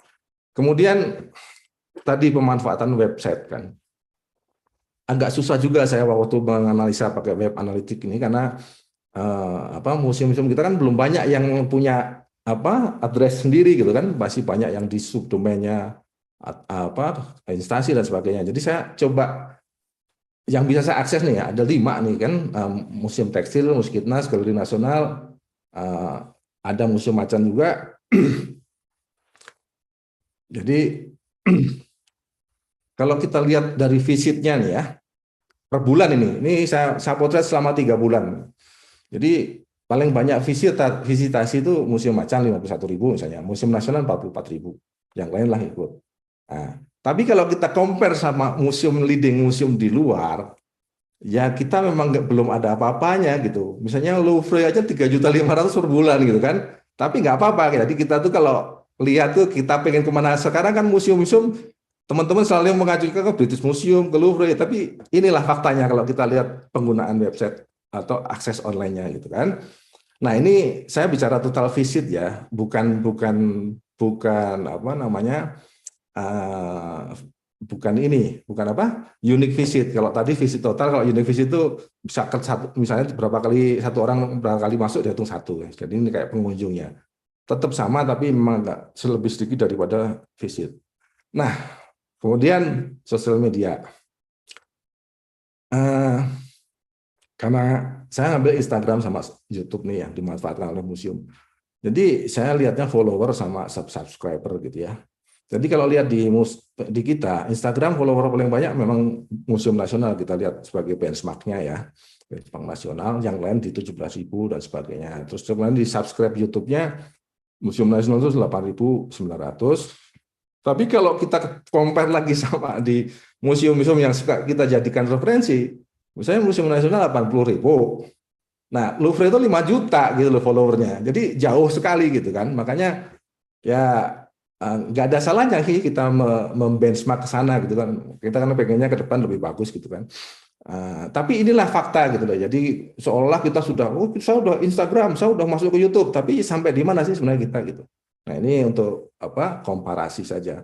Tapi ini semua tadi dari awal saya tuh baru bicara kualitatif, belum kuantitatif.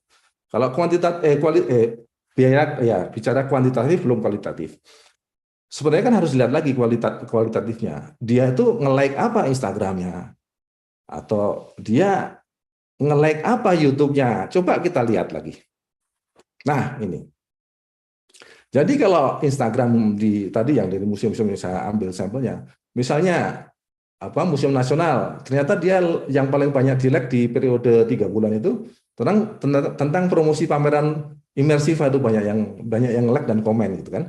Nah, museum berikutnya sejarah apa itu, Jakarta gitu. Itu ternyata yang banyak di-like pengumuman event gitu kan. Ada lagi pengumuman lomba, ada pengumuman pameran, ada promosi gitu kan. Nah, coba kita compare sama yang museum-museum sudah pengalamannya puluhan tahun di pemanfaatan media gitu. Nah, ternyata mereka tuh yang di-like itu semua tentang konten gitu kan. Beda sama yang di kita gitu. Koleksi lah segala macam. Nah, nanti kalau di breakdown lagi semua urutan dari 1 sampai 100 ya kebanyakan memang konten. Kalau kita lebih banyak pengumuman lomba segala macam. Nah, coba kita lihat yang YouTube. Nah, YouTube nih, coba nih yang kiri kan subscribernya yang museum kita lah, yang di kanan ini di Indonesia. Jadi antara apa, subscriber sama interaksi. Jadi misalnya yang subscriber 4.000, interaksinya 1.300 lah. Itu interaksi itu yang like, yang share dan sebagainya. Nah, kalau kita lihat yang di luar, di leading museum ya, saya sebelum masuk ke sana. Nah, ini saya pengen lihat tadi, yang paling hot video dilihat apa gitu kan. Nah, kelihatan nih. Jadi penonton video terbanyak di Museum Nasional apa ternyata? 3 bulan terakhir itu.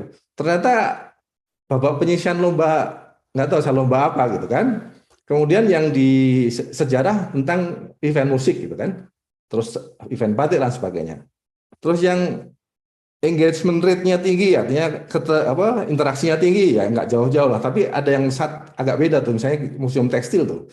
Museum tekstil engagement rate-nya yang kok beda videonya. Ya di situ engagement rate-nya yang webinar. Ya pastilah webinar, karena ada yang pasti, karena kalau di YouTube webinar tuh nanya dan sebagainya, pasti tinggi gitu kan. Nah, itu nggak bisa jadi acuan juga dan seterusnya. Nah, kita lihat kemudian yang YouTube-nya pemain-pemain museum-museum di luar. Jadi kita bicaranya, kalau kita bicara Indonesia 1.000, kalau kita bicara di museum di Karawang itu 100.000 kan gitu kan, beda. Tapi itu juga tergantung negara. Ternyata ada beberapa yang memang tidak memanfaatkan YouTube-nya gitu kan. Bisa kita lihat dari interaksi dan subscribernya. Tapi kalau kita lihat kontennya lagi nih, yang paling banyak dilihat videonya apa? Semua tentang koleksi, semua tentang konten gitu kan. Bukan pengumuman, bukan apa gitu kan. Nah, itu yang membedakan sebenarnya. Jadi kalau kita bicara tentang tadi Instagram, YouTube, ya itulah. Itu fakta yang nah itu yang perlu kita ini, apakah edukasi masyarakatnya atau promosinya, itu yang harus kita mulai merubah lah kita. Nah, itulah kira-kira yang saya potret lah dari lapangan gitu ya, realitas gitu, seperti itu.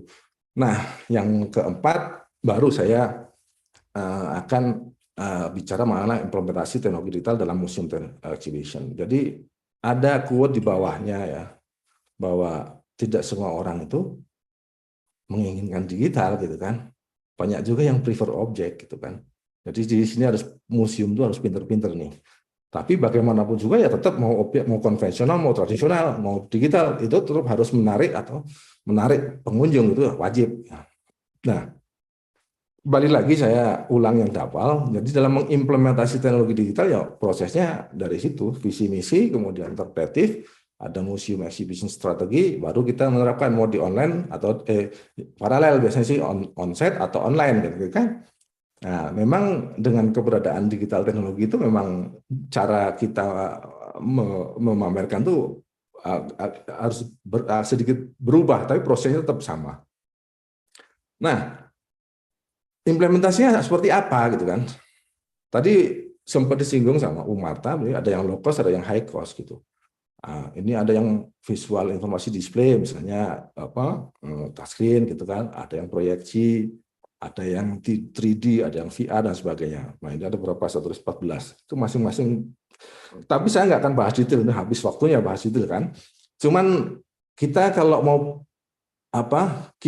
saya nganggap bahwa saya masih bodoh gitu kan, karena museum kita pemanfaatan digital kan belum pengalaman orang-orang di luar negeri yang udah puluhan tahun, bahkan kalau kita bicara dari MET penggunaan audio itu udah 50 tahun gitu kan. Jadi cobalah kita belajar dari ekspertisnya mereka lah. Nah, untuk itu saya coba melihat hasil survei nih. Jadi learning from the research maksudnya dari hasil survei. Museum Booster itu mensurvei semua hampir 200 museum dari 150 institusi ya di seluruh dunia. Jadi kalau lihat ininya, jadi yang disurvei itu ada Eropa, ada Amerika, ada Afrika, ada Asia. Nah, jadi jenis-jenis museumnya juga ada. History, art, multidisiplin, sains. Nah, dari jumlah pengunjung juga ada. Museum yang pengunjung dari sampai 100.000, antara 100.000 sampai 1 juta, dari 1 juta sampai 10 juta. Nah, itu yang disurvei. Hasilnya apa? Nah, ditanya kan, kenapa kalian menerapkan teknologi gitu kan? Nomor 1 ternyata apa? Untuk menarik banyak online visitor gitu.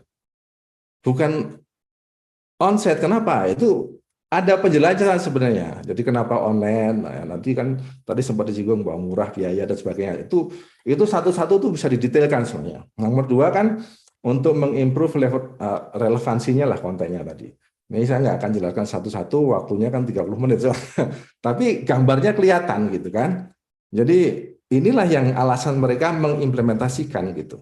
Nah, kita bisa mencontoh sebenarnya mana-mana sih yang pas sama museum kita gitu. Nah, itu yang alasan mengimplementasikan new teknologi atau new media. Nah, ini sebenarnya yang diimplementasikan oleh mereka gitu. Yang warnanya faded agak transparan itu kan yang sudah dilaksanakan, sudah diimplementasikan oleh mereka. Yang agak jelas kuningnya, dia akan melakukan ke depannya lebih invest kemana.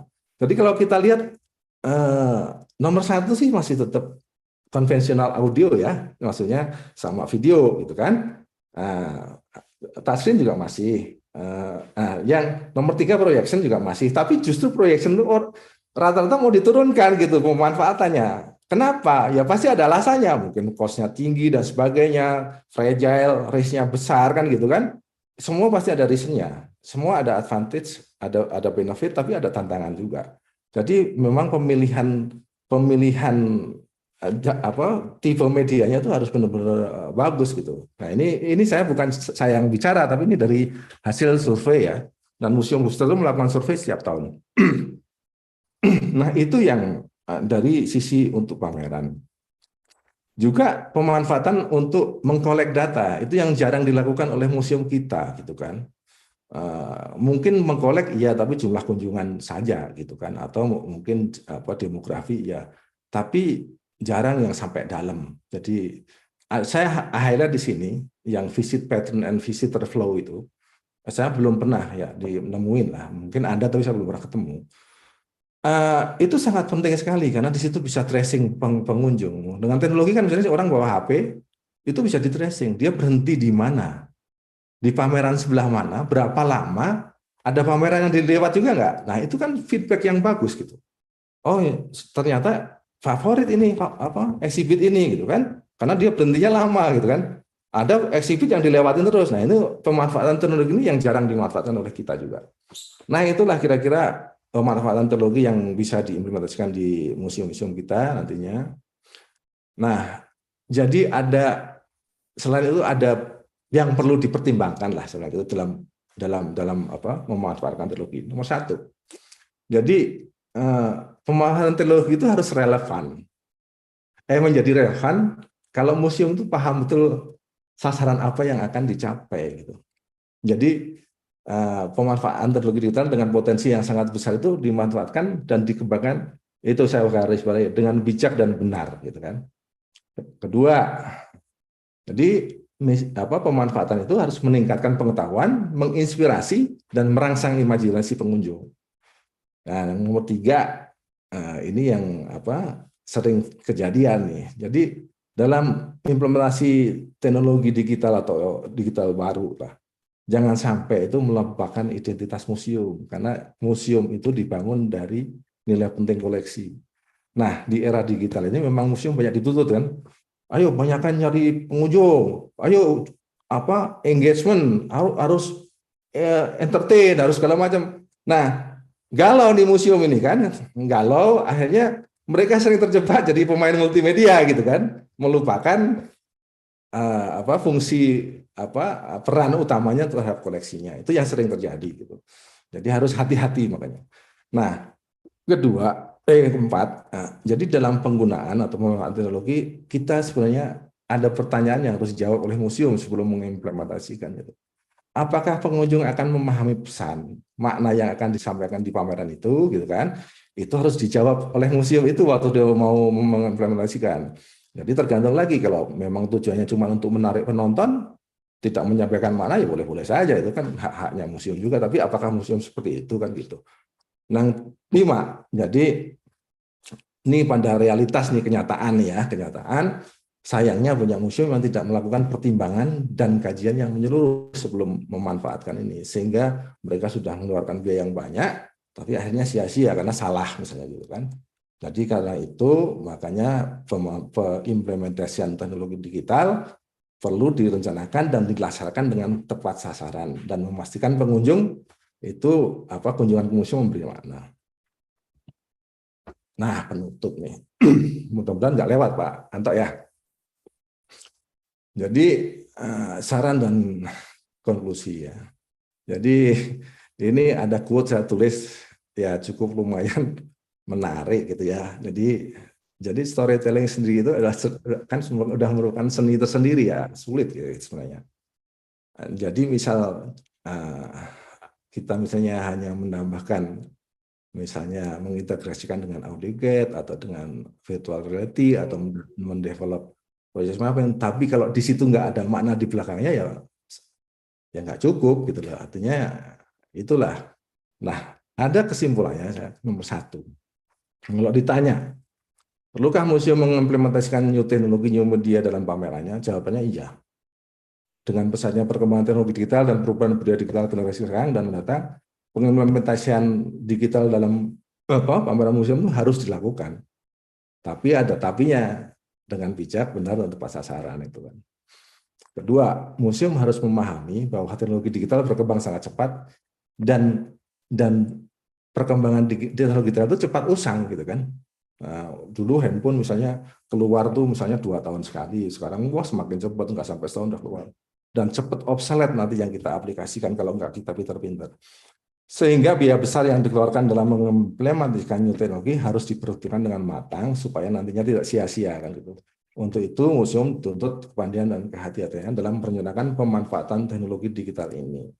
Nah, yang ketiga, tidak bisa dipungkiri bahwa new teknologi merupakan media yang handal dalam hal visitor engagement, meningkatkan visitor memperkuat dan meningkatkan visitor experience, menghibur dan menyenangkan, itu jelas gitu kan. Kalau tadi kita balik ke Van Gogh itu ada profesor seni art nama Smith namanya. Waktu dia lihat di Prancis, lihat immersive Van Gogh, spektakuler kata dia. Sangat menyentuh kan gitu. Tapi kalau sebagai puris saya tentang seni lukis ada yang hilang katanya. Saya nggak bisa lihat goresan kuas kedalamannya kan. Jadi ada plus minusnya gitu kan. Jadi kalau untuk entertain tontonan bagus, tapi ada yang hilang kalau untuk yang di objeknya kalau benda seni itu. Jadi kan dia bilang ukuran aslinya sebenarnya cuman kecil, diproyeksi besar-besar nanti takutnya hilang gitu loh ininya banyak lah itu plus minusnya. Nah sebagai closing statement jadi saya tulis di bawah, museums need to reframe technology and see it as a service and utility rather than a showpiece.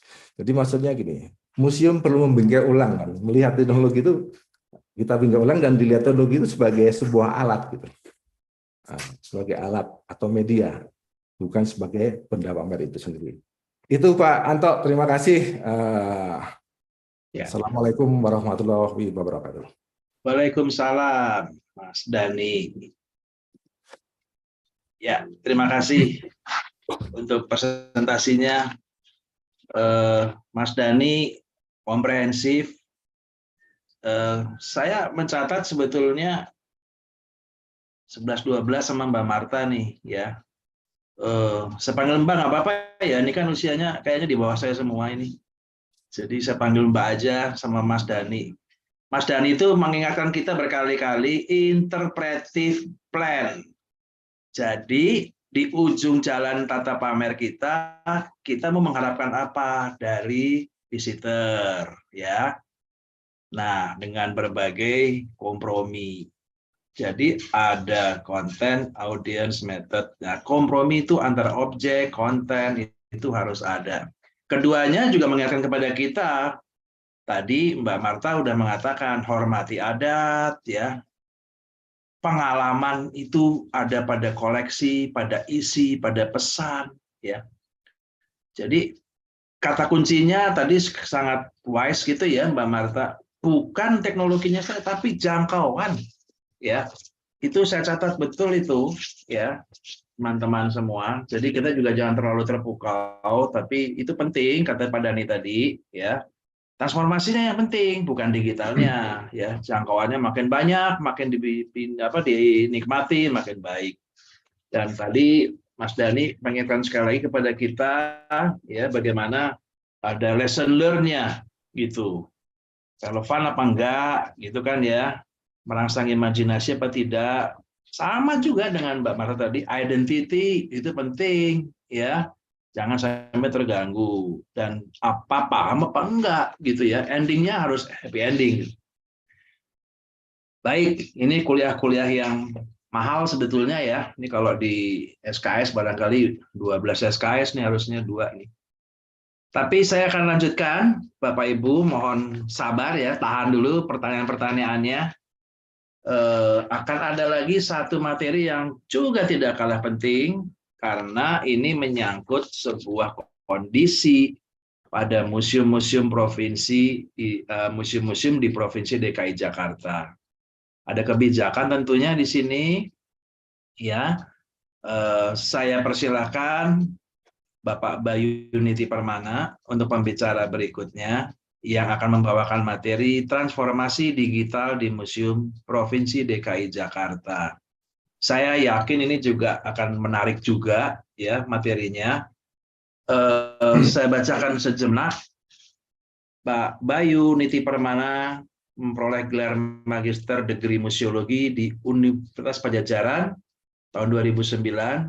Hampir semua museum di Jakarta itu kuratornya Pak Bayu tuh.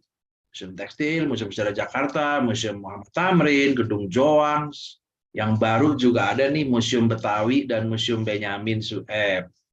Juga mengikuti pendidikan course conservation di Tropen Museum di Belanda. Dan saya pikir masih ada seabrek lagi prestasi-prestasi beliau. Jadi bisa dibilang kalau kita mau tahu museum-museum Jakarta ya beliau inilah udah key masternya gitu ya. Hampir semua itu dikurasi oleh beliau gitu. Nah, untuk tidak memperlambat lebih cepat, lebih baik, saya persilakan Pak Bayu Permana. Monggo Pak.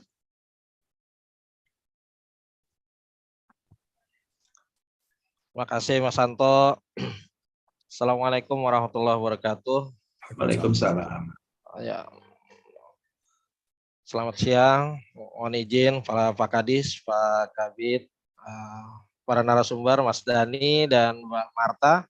Ya, mungkin kalau tadi kuliah semua ini ya, 2 SKS, 4 SKS. Kalau saya hanya sharing saja ya, pengalaman kita sebagai birokrat ya di museum-museum. Jadi kalau boleh saya sedikit cerita saja bahwa museum-museum di DKI itu sekarang ini kurang lebih ada 12 museum. Ada yang di bawah Pemprov DKI, di bawah Dinas Kebudayaan, ada yang di Dinas KPKP, ada juga yang di Dinas Pemadam Kebakaran. Nah, mungkin saya bisa share screen ya, boleh? Share screen.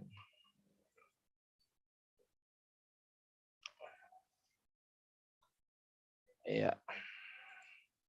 Nah, ini transformer nih. Museum DKI udah sampai transformer apa belum? Ya. Saya keluar dulu. Ya. Ya. Ya, jadi tahun 98 itu saya pernah di Museum Tekstil sampai dengan tahun 2007. Itu hal yang paling unik yang nanti kita akan ceritakan. Tapi ada hal penting mungkin yang ingin saya sampaikan. Kalau bukan kuliah, ini sharing saja, nge-googling sedikit, karena saya bukan ahlinya untuk digitalisasi dan sebagainya. Jadi ada pesan dari Pak Presiden dulu ketika G20 ya, beberapa saat yang lalu, bulan lalu. Yang pertama pesannya itu adalah kita harus melakukan transformasi digital yang menyeluruh secara global. Pesannya ada 3, kesetaraan akses digital untuk seluruh masyarakat Indonesia dan dunia. Kedua, literasi digital, semua masyarakat harus melek digital dan itu menjadi sebuah keharusan. Yang ketiga, lingkungan digital yang aman. Jadi jauh dari hoax, pemberitaan bohong, ada kebocoran data dan sebagainya. Nah, ini menjadi penting karena ini menjadi kebijakan. Ini juga untuk menguatkan adanya konsep kalau di pemerintahan, Mendikbud sudah mencanangkan sebelum adanya pandemi marak, kita belajar di rumah, itu adanya pembelajaran jarak jauh. Muncul dengan adanya ruang belajar, ruang guru, dan sebagainya. Nah, itu sepertinya sudah akan diantisipasi oleh kita beberapa tahun ke depan lagi. Nah, apa sih sebenarnya transformasi digital itu? Prinsipnya adalah kalau transformasi digital adalah dia menjadi sebuah perubahan budaya dari yang tadinya konvensional yang kita ketahui sebelumnya menjadi sebuah karya budaya yang memang bisa dinikmati banyak orang. Lebih jauh, yang remote juga bisa menikmati semua. Terus juga ada adaptasi-adaptasi terhadap permintaan-permintaan dari para pengguna. Kalau saya lebih cenderung menggunakan pengguna dibanding konsumen atau pengunjung ya. Nah, terus juga ini integrasi. Jadi transformasi itu integrasi dia. Tidak parsial di segala aspek. Nah, perbedaannya itu ada di sini. Kalau kita lihat sejarah digitalisasi, ya itu digitasi itu sudah ratusan tahun yang lalu sebenarnya. Dari mulai kita membaca verbal berubah menjadi digit-digit, kemudian menjadi digital, khususnya di Indonesia adanya proses komputerisasi itu saya ingat tahun 90-an itu masih banyak yang belum computer literate. Kita baru melek internet itu kita ya di Pemprov itu setelah ada Windows 95. Windows 95 itu saya masih di kampus waktu itu. Ketika saya masuk ke Pemprov DKI 98 itu masih pakai Windows 95. Kita kenal di situ ada Netscape, ada Eudora ya. Internet Explorer masih lucu, gambarnya juga itu dimulai dan belum ada website. Belum ada email. Belum ada website, belum ada email, dan kita mulai di situ memulai sesuatu. Adanya Telkomnet waktu itu, sekarang sudah tidak ada lagi Telkomnet ya. Dulu ada Telkomnet, ada Plaza dan sebagainya. Nah, kita buatkan itu. Nah, ketika terjadi digitalisasi itu parsial-parsial itu dilakukan. Ya, parsial-parsial itu dilakukan tahun 98, mulailah banyak aplikasi-aplikasi yang bajakan, yang ada di CD-CD itu mulai masuk. Dipakai, belum tahu juga bahwa itu ada copyright dan sebagainya. Nah, secara parsial itu semua masuk di bagian-bagian tertentu, khususnya di museum-museum. Nah, ketika menjadi transformasi digital, semua harus didigitalisasi. Nah, ini kita nggak tahu nih, mulainya kapan nih. Kita mulai kapan? Karena yang terjadi ya baru sampai saat ini baru digitalisasi. Belum benar-benar ada transformasi digital. Kenapa harus ada transformasi digital khususnya di Pemprov DKI? Ini karena seringkali masalahnya deadline nih, Mas Dani, ya, deadline pekerjaan, deadline pameran dan sebagainya. Kemudian gangguan supply nih. Jadi kalau ada gangguan supply ini biasanya kita sulit nih. Supply itu misalnya data-data tidak cepat untuk bisa diakses, pemutakhiran, ya, koleksi, kemudian data-data konservasi dan sebagainya itu selalu terhambat. Padahal semuanya dibutuhkan cepat. Dan ekspektasi pengguna, para peneliti datang, data tidak ada, atau datanya orangnya tidak ada dan sebagainya. Ini masalah kebutuhan untuk adaptasi perubahan. Karena banyak sekali sekarang permintaan untuk job training, penelitian, kurasi dari luar, dan ini kita tidak siap. Nah, kemudian apa manfaatnya buat kita di Pemprov DKI Jakarta? Dia meningkatkan nilai produk dari koleksi itu sendiri dan produktivitas dari orang yang melakukan itu. Terus juga pengalaman pengguna juga ada, ya, dari teman-teman yang hadir, dari peneliti-peneliti yang kuliah, yang mau buat skripsi, yang mau melaksanakan penelitian S2 dan S3, itu sudah mulai dirasakan. Kemudian memperluas daya jangkauan. Kita sendiri yang tadinya kita hanya bisa melayani orang-orang DKI Jakarta atau hanya Jabodetabek, tapi sekarang informasi itu bisa bahkan sampai ke ujung dunia bisa didapat. Jadi dari mulai dia lokal, ya, sekitar museum, kemudian masuk ke Jabodetabek, kemudian masuk lagi ke ranah regional, antar pulau, kemudian internasional. Jadi ini sudah bisa dirasakan manfaatnya. Kemudian yang lebih penting lagi adalah mengurangi biaya operasional. Banyak sekali biaya operasional yang dipangkas. Karena dengan adanya digitalisasi, ya, sebelum masuk ke transformasi ini semua biaya-biaya itu akan berkurang, ya. Khususnya hal yang sifatnya administratif. Semua yang sifatnya administratif itu terkurangi.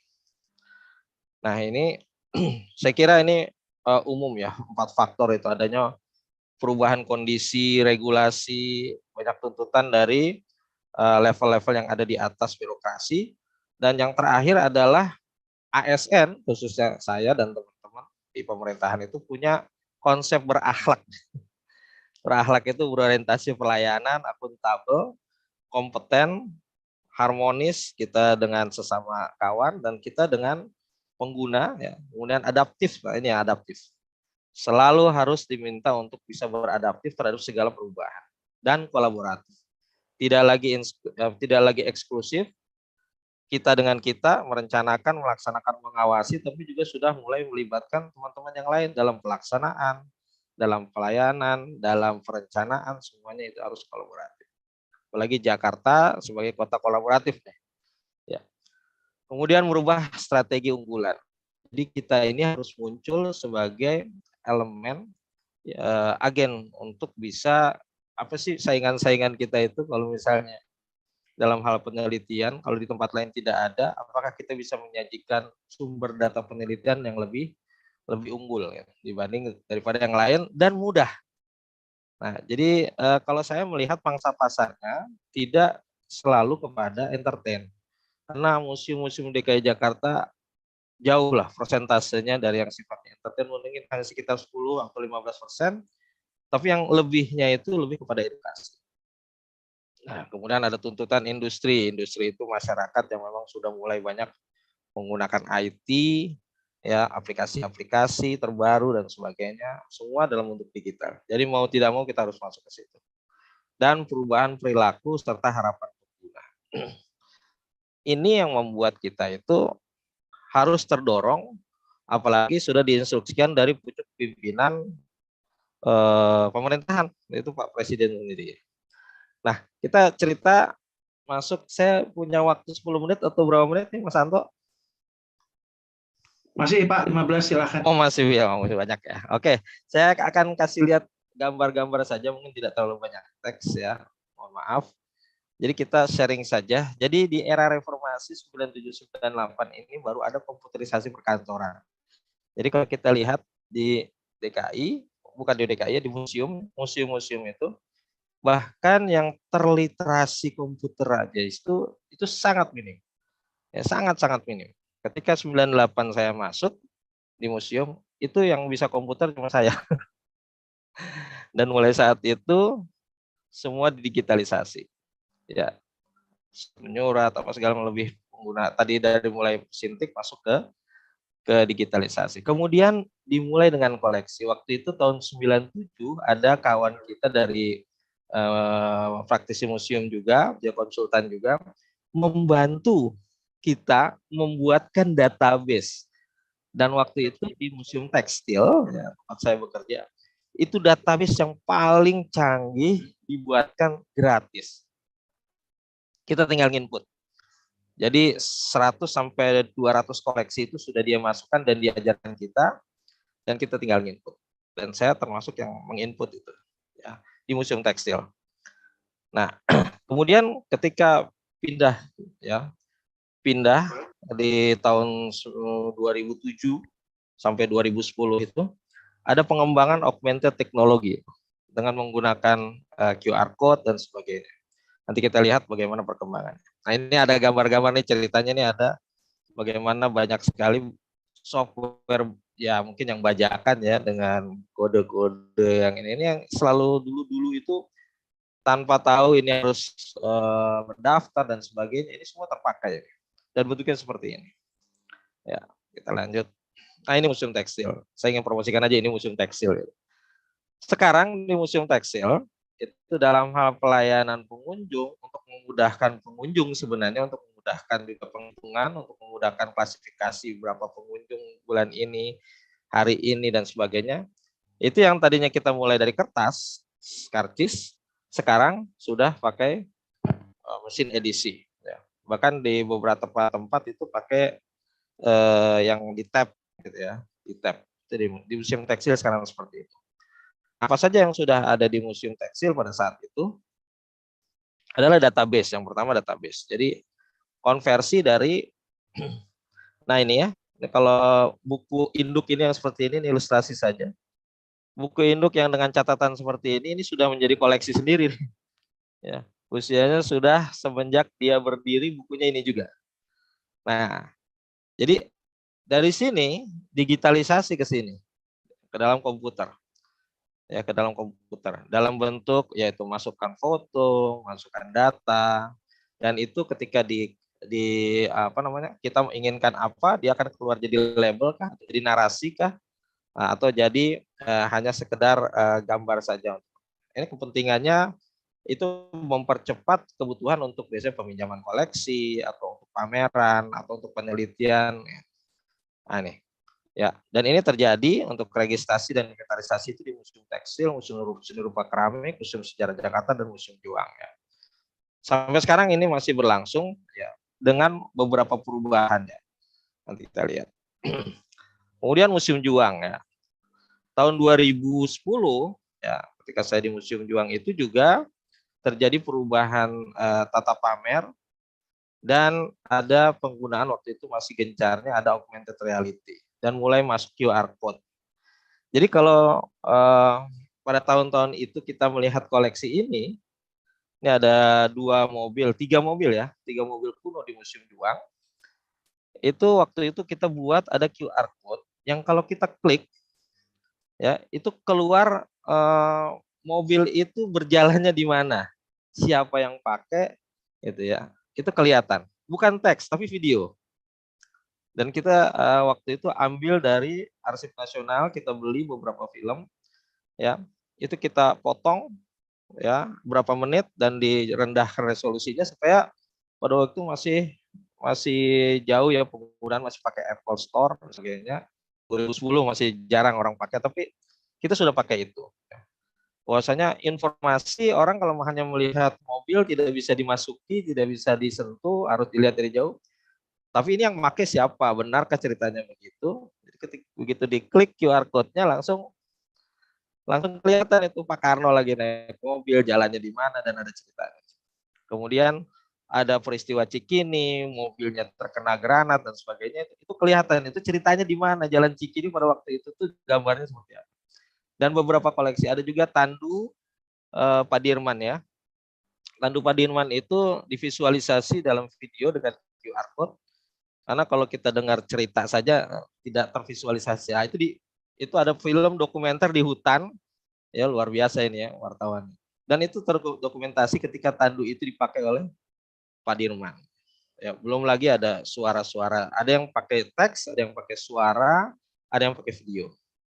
Dan di Museum Juang ini itu setiap ruangan pada saat itu karena tidak mungkin semua diberikan teks, ada disediakan video dengan komputer. Jadi kalau kita mau lihat peristiwa-peristiwa di ruang Jepang itu kita bisa lihat ada apa saja. Jadi mulai Jepang memenangkan perang terhadap sekutu di Nusantara pada saat itu 1942, kemudian peristiwa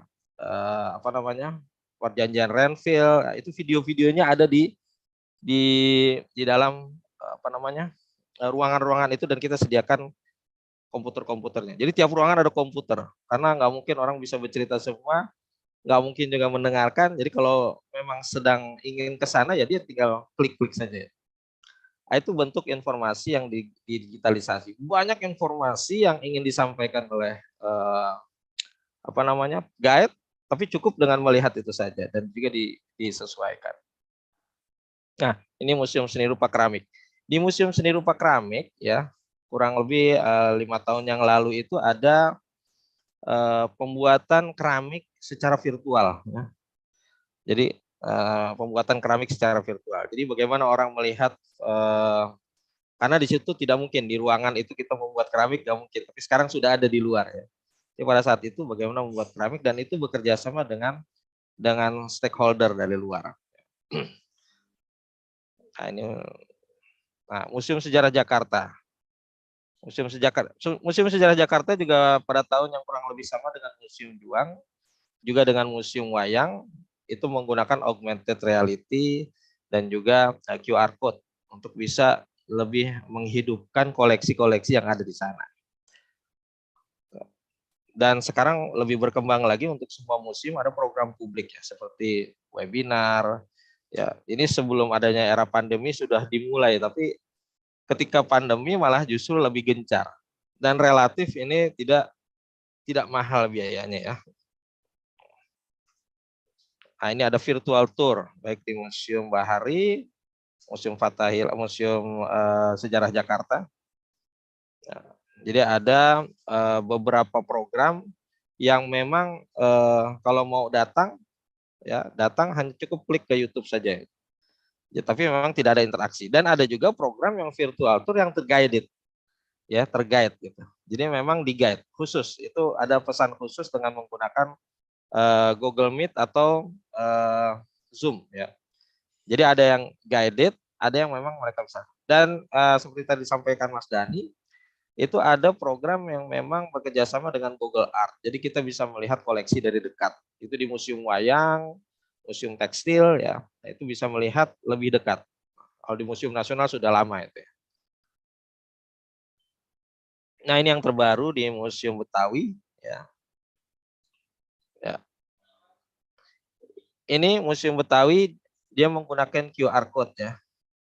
Ini ada, jadi setiap labelnya dikasih QR code. Ya, Idealnya ya memang setiap koleksi ini masih kurang lebih baru 50%, ya 50%, ya. Dan dia terhubung langsung ke websitenya Museum Betawi atau Perkampungan Budaya Betawi, ada di unit pengelola Perkampungan Budaya Betawi. Ya. Nah, ini hampir semua koleksi. Jadi ada yang teks, ya. Mungkin pengembangan kedepannya akan ada suara karena untuk yang punya kelemahan dalam membaca, dia mengingat bisa mendengarkan langsung. Saya ingat ini konsepnya dulu waktu di Prancis, ya. Itu ada museum maritim, dia hanya menggunakan metodenya sama, tapi tidak pakai QR code. Gitu. Jadi dia pakai audio guide, ada nomornya. Jadi kalau Anda mau pilih koleksi nomor sekian, tinggal pencet. Ya, idenya seperti itu. Dipencet apa isinya? Satu koleksi itu ceritanya itu bisa 5-10 menit. Bayangkan 5-10 menit. Ya, seperti apa ceritanya? Kalau saya bisa gambarkan, satu lukisan itu kapal perang dengan kapal skoci. Di situ ada raja dan raja Inggris dengan raja Prancis. Di situ dia mengadakan perjanjian. Dan di situ diceritakan perjanjiannya apa saja dan diceritakan orang-orang yang ada di perahu itu siapa saja. Dan itu memakan waktu sampai paling lama itu 10 menit. Dan kita betah di satu koleksi saja. Ya. Betah dia. Nah, itu konsepnya seperti itu. Nah, ini kita coba itu tahun 2010 ya. Waktu saya ke Perancis waktu itu. Nah, ini kita coba aplikasikan di DKI seperti itu. Nah, ini salah satunya. Memang harus masuknya ke website kita juga. Nah, ini yang terakhir mereka laksanakan di Museum Betawi itu menggunakan metaverse. Jadi metaverse itu kalau kita seperti orang sendiri pakai alat ya, misalnya nggak ada filmnya nih, harusnya masuk ke filmnya ya. Kita pakai alat untuk melihat, kemudian kita bermain di dalamnya itu melihat koleksi-koleksi dari gambaran museum itu, ruangan 1, ruangan 2, ruangan 3. Ini sepertinya sudah selesai ya programnya ya, akhir bulan kemarin ya. Baik. Nah, Museum Wayang tadi saya sudah ceritakan. Ya, ini kerjasama. Nah, ini sedikit masalah nih. Ya, jadi QR code has been paused. Ya, ini kerjasama dengan BI. Ini Museum Wayang, ya. Museum Bahari. Nah, ini yang sedang kita garap adalah embrio Museum Benyamin Sueb. Ya, ini adanya di Jatinegara Timur, di depan stasiun Jatinegara. Ya, kan kita lihat. Nah, ini pesan untuk teman-teman yang ada di museum atau yang mau bikin museum. Jadi, gimana kita bisa menjadi transformer ini? Jadi, yang sedang kita garap sekarang adalah bagaimana museum itu dia bertransformasi semua ya dalam bentuk digital. Jadi koleksinya, database-nya, pamerannya, dalam rangka apa? Karena pesan kita sebagai museum negeri, kita ini kan tidak mencari untung, kita tidak mencari uang, gitu ya. Tapi semaksimal mungkin apa yang ada di dalam museum itu bisa diinformasikan keluar. Kalau museum negeri ya kalau mungkin kalau museum-museum swasta itu mengharapkan sekali adanya revenue, ada income di situ ya, supaya bisa bertahan hidup. Tapi kalau museum-museum negeri, rata-rata mereka punya anggaran dan ini harus bisa disampaikan dari anggaran itu untuk kesejahteraan publik. Informasinya baik publik Indonesia maupun publik yang memang ingin tahu tentang Indonesia. Nah, siapa saja yang terlibat di sini nih? Ya. Yang pertama adalah museum manager. Manajer punya keinginan bagaimana museum ini harus bisa bertransformasi. Karena ini amanat. Dan amanat ini harus dilaksanakan gitu ya. Bukan sekedar keinginan dari masing-masing pimpinan, tapi memang ini amanat dari level yang tertinggi yaitu Pak Presiden. Kedua, kurator tadi benar bahwa konten sebuah museum itu selalu ada di informasi tentang koleksi. Koleksi menjadi semacam kurator sebagai panglimanya, koleksi ini adalah sarana untuk bisa digunakan oleh panglima ini. Nah, dia harus bisa berkolaborasi dengan teman-teman yang ada di dalam, seperti edukator. Bagaimana edukator bisa menyajikan informasi itu lebih menarik dan bisa diterima dan bukan hoak, tidak agitasi, ya, tapi justru informatif sifatnya dan persuasif. Bahkan kalau ada ide-ide baru yang bisa menginspirasi sehingga orang lain bisa teredukasikan, terinspirasikan, itu luar biasa. Ini tugas edukator. Register bagaimana dia bisa membantu para peneliti supaya bisa mengakses lebih banyak ke dalam internal informasi koleksi. Dan bagaimana supaya pengelolaan koleksi itu akan lebih mudah, itu harus juga dengan digitalisasi. Konservator, bagaimana proses pemberian informasi terkait dengan kerusakan-kerusakan koleksi akan lebih cepat. Misalnya kalau kita bisa cek, saya mau pameran kain batik Betawi yang abad ke-15 atau 17. Itu hanya lihat aja di komputer, kainnya rusak Pak, gitu. Karena kemarin itu kita pamerkan di luar dan terjadi kerusakan banyak. Akhirnya ini tidak layak untuk dipamerkan saat ini. Perlu ada perawatan. Itu cukup hanya kita lihat dapat. Bahkan kalau kita diminta oleh pihak luar negeri untuk kita mau pinjam koleksi batik yang kaligrafi, ya kita cek, oh ini tidak layak untuk dipamerkan di luar negeri. Kenapa? Karena mungkin lagi ada masalah dengan konservasi dan sebagainya. Ya. Penata pamer juga bagaimana bisa memberikan gambaran-gambaran tentang pameran secara virtual atau pameran-pameran yang bisa memberikan informasi lebih banyak dalam sebuah sarana digital. Kayak tadi ya, ada barcode, ada QR code, ada augmented, itu bagian penata pameran. Nah, public relation inilah ya sekali lagi karena kita not profit ya, not profit. Jadi museum itu sekarang sudah not profit. Dia tidak profit oriented. Boleh dia mendapatkan hasil, ya ada income, tapi itu semua dikembalikan untuk pelestarian koleksi dan juga pengembangan museum. Tidak untuk bisnis pembukaan bisnis lain di luar core-nya museum. Nah, public relation ini lebih kepada bagaimana menjangkau masyarakat yang memang butuh mendapatkan informasi koleksi museum, ya.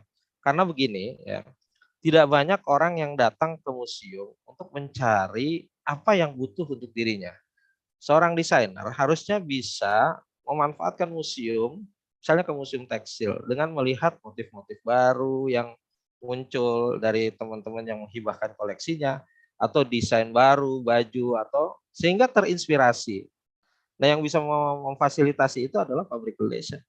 Bahwa kalau teman-teman desainer mau mendapatkan inspirasi baru dari batik, dari tenun, dari kulit kayu, apakah bentuknya, apakah dia motifnya, ya museum. Jadi museum ada center of knowledge sebenarnya dia. Ya, di mana-mana orang bisa lihat sekilas di Google bisa, tapi kalau mau lihat aslinya, mau bisa berinteraksi dengannya, ya datang ke museum karena lebih detail. Karena biasanya kalau kita sampaikan secara virtual itu secara umum saja, kalaupun 3D juga secara umum saja. 2 kali atau 200% pun hanya umum saja, tapi ketika sudah dekat, ya itu beda. Makanya kalau kita anggap 100% kepuasan pengunjung, maka yang didapatkan dari virtual tour atau virtual information yang ada di digital, itu paling hanya 20% atau 40%. Selebihnya mau tidak mau dia harus ke museum juga. Jadi memang sangat persuasif. Nah, ini public relation. Nah, itu yang internal ya. Yang dari eksternal apa? Waduh, ini komunitas cinta museum, mohon maaf. Komunitas pecinta museum ya. Yang tidak cinta museum rata-rata mereka tidak tergerak ke museum ya. Dan ini banyak sekali. Kemudian sektor swasta tadi sudah disampaikan oleh kedua narasumber sebelumnya, Pak Marta dan Mas Dani. Dan ini nih yang jarang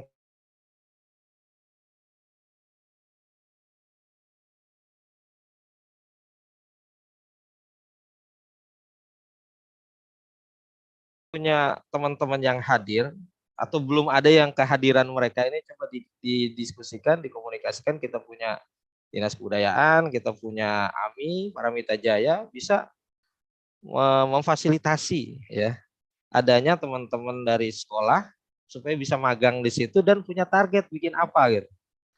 Saya mau dong dibikinin QR code. Nah, kita lihat. Lanjut. Nah, terus gimana caranya? Jadi kalau 5W1H ini puncaknya. teman-teman di museum harus sepakat dulu nih, ya, bahwa kita ini punya amanah besar untuk melakukan transformasi dari budaya konvensional ke digital. Kenapa? Karena kita adalah para edukator sebenarnya. Ya, kalau bahasa agamanya itu para dai. Para dai itu yang menyampaikan pesan-pesan pendidikan yang ada di dalam museum kita.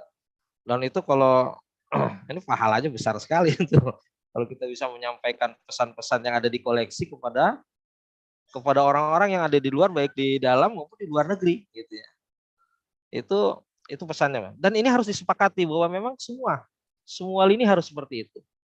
Dari mulai bagian tiketing, keamanan, kebersihan, kurator, dan semua tenaga teknis termasuk administrasi kita siap, Pak, untuk melakukan transformasi digital. Yaitu tadi pelaporan tiket secara digital, ya kan, semuanya digital dan sebagainya. Kalau itu sudah sepakat, yuk kita mulailah konsolidasi. Kita organize SDM kita. Siapa yang punya potensi untuk jadi tim digitalisasi?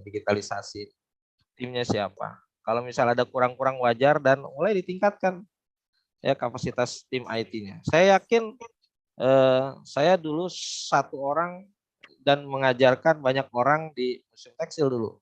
Ya, dan saya bilang belajar ngetik cuma 1 jam sama saya. Belajar Excel cuma 1 jam. Dan alhamdulillah semua bisa. Dan ketika sudah bisa, semua ternyata terbantu daripada buka-buka berkas. Ini file ini kemarin tanggal berapa ya? Wah, kalah gitu. Ini begitu dilihat, oh ini tanggal sekian filenya ada ini.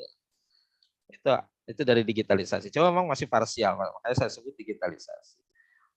Kemudian action. Nah, teman-teman, action ini ada 3M nih. 3M, mulai dari diri sendiri.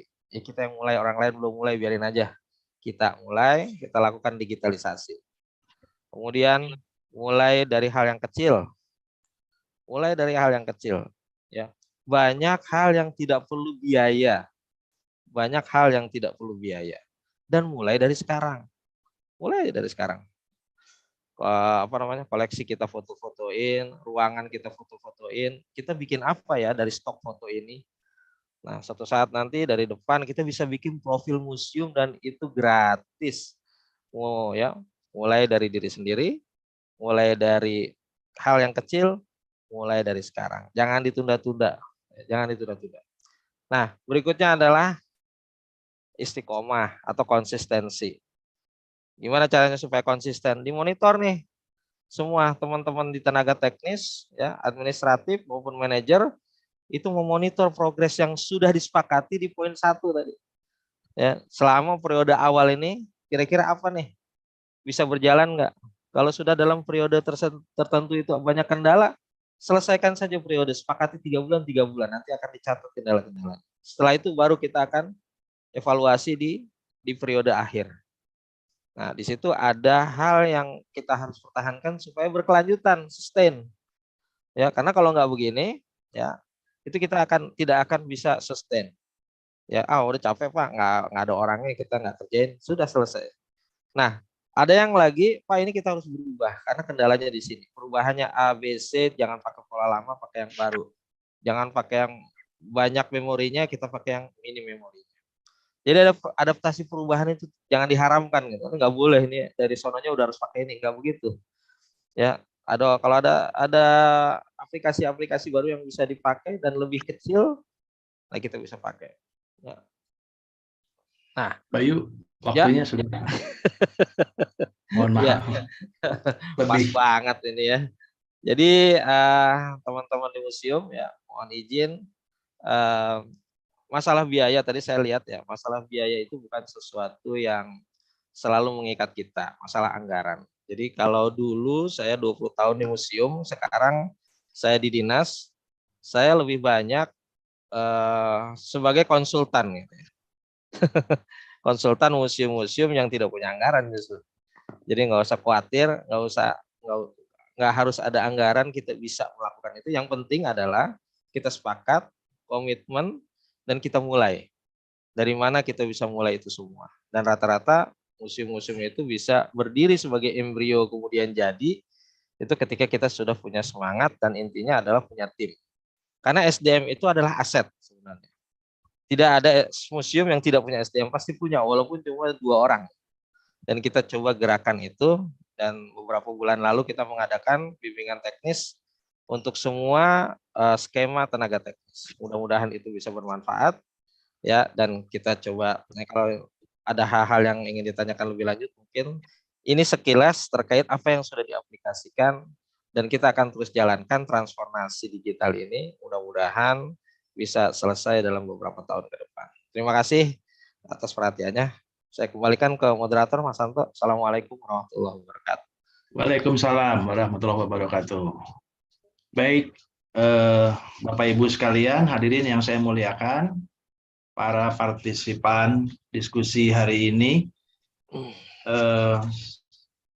Mbak Riri, saya mohon waktunya ya Mbak Riri ya, untuk membacakan ringkasan sedikit.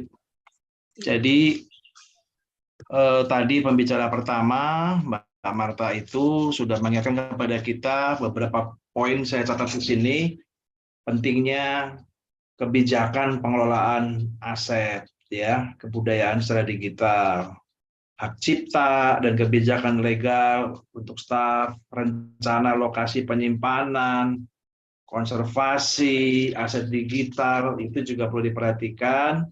Sampaikan juga oleh Mbak Marta tadi ada berbagai alternatif, dari mulai website yang high cost, high product, sampai juga yang low cost, ya, middle production juga ada, ya. Tinggal kita pilih aja mau yang mana, mau yang high cost, high product, atau low cost production time, low cost middle product, dan sebagainya. Ada berbagai alternatif yang sudah diberikan tadi. Juga kita mendapat tips juga bagaimana idealnya alur kerja penyiapan, ya, pengalaman digital, kartu-kartu kesempatan, share database-nya, siapa mitranya, topiknya apa, dan seterusnya, siapa audiensnya, dan tadi juga ada salah satu hal yang juga penting untuk kita pahami, awareness kita terhadap teknologi digital, hormati adat istiadatnya, jangkauannya, ya, bahwa intinya adalah pengalaman digital itu yang lebih penting berdasarkan koleksi, isi, dan pesan. Jangan lupakan juga membangun kemitraan, ya. Penting juga di sini diingatkan oleh Mbak Marta tadi, ada beda tuh pengalaman fisik dan pengalaman digital, ya. Jadi ini juga ada perbedaan karakter, ya. Baik, itu dari Mbak Marta, kemudian dari Mas Dani, ya, pembicaraan sudah dibagi secara sistematis. Pentingnya sebuah interpretative plan, ya. Jadi merancang nota pamer itu jangan lupakan membuat interpretative plan, rencana yang interpretatif, ya.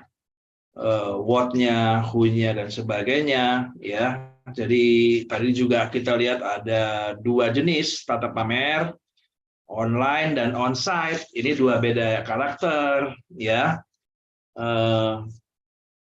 Risetnya dilakukan juga tadi, ya. Beberapa contoh riset disampaikan juga bagaimana kajian-kajian imersif, teknologi, benchmarking, ya.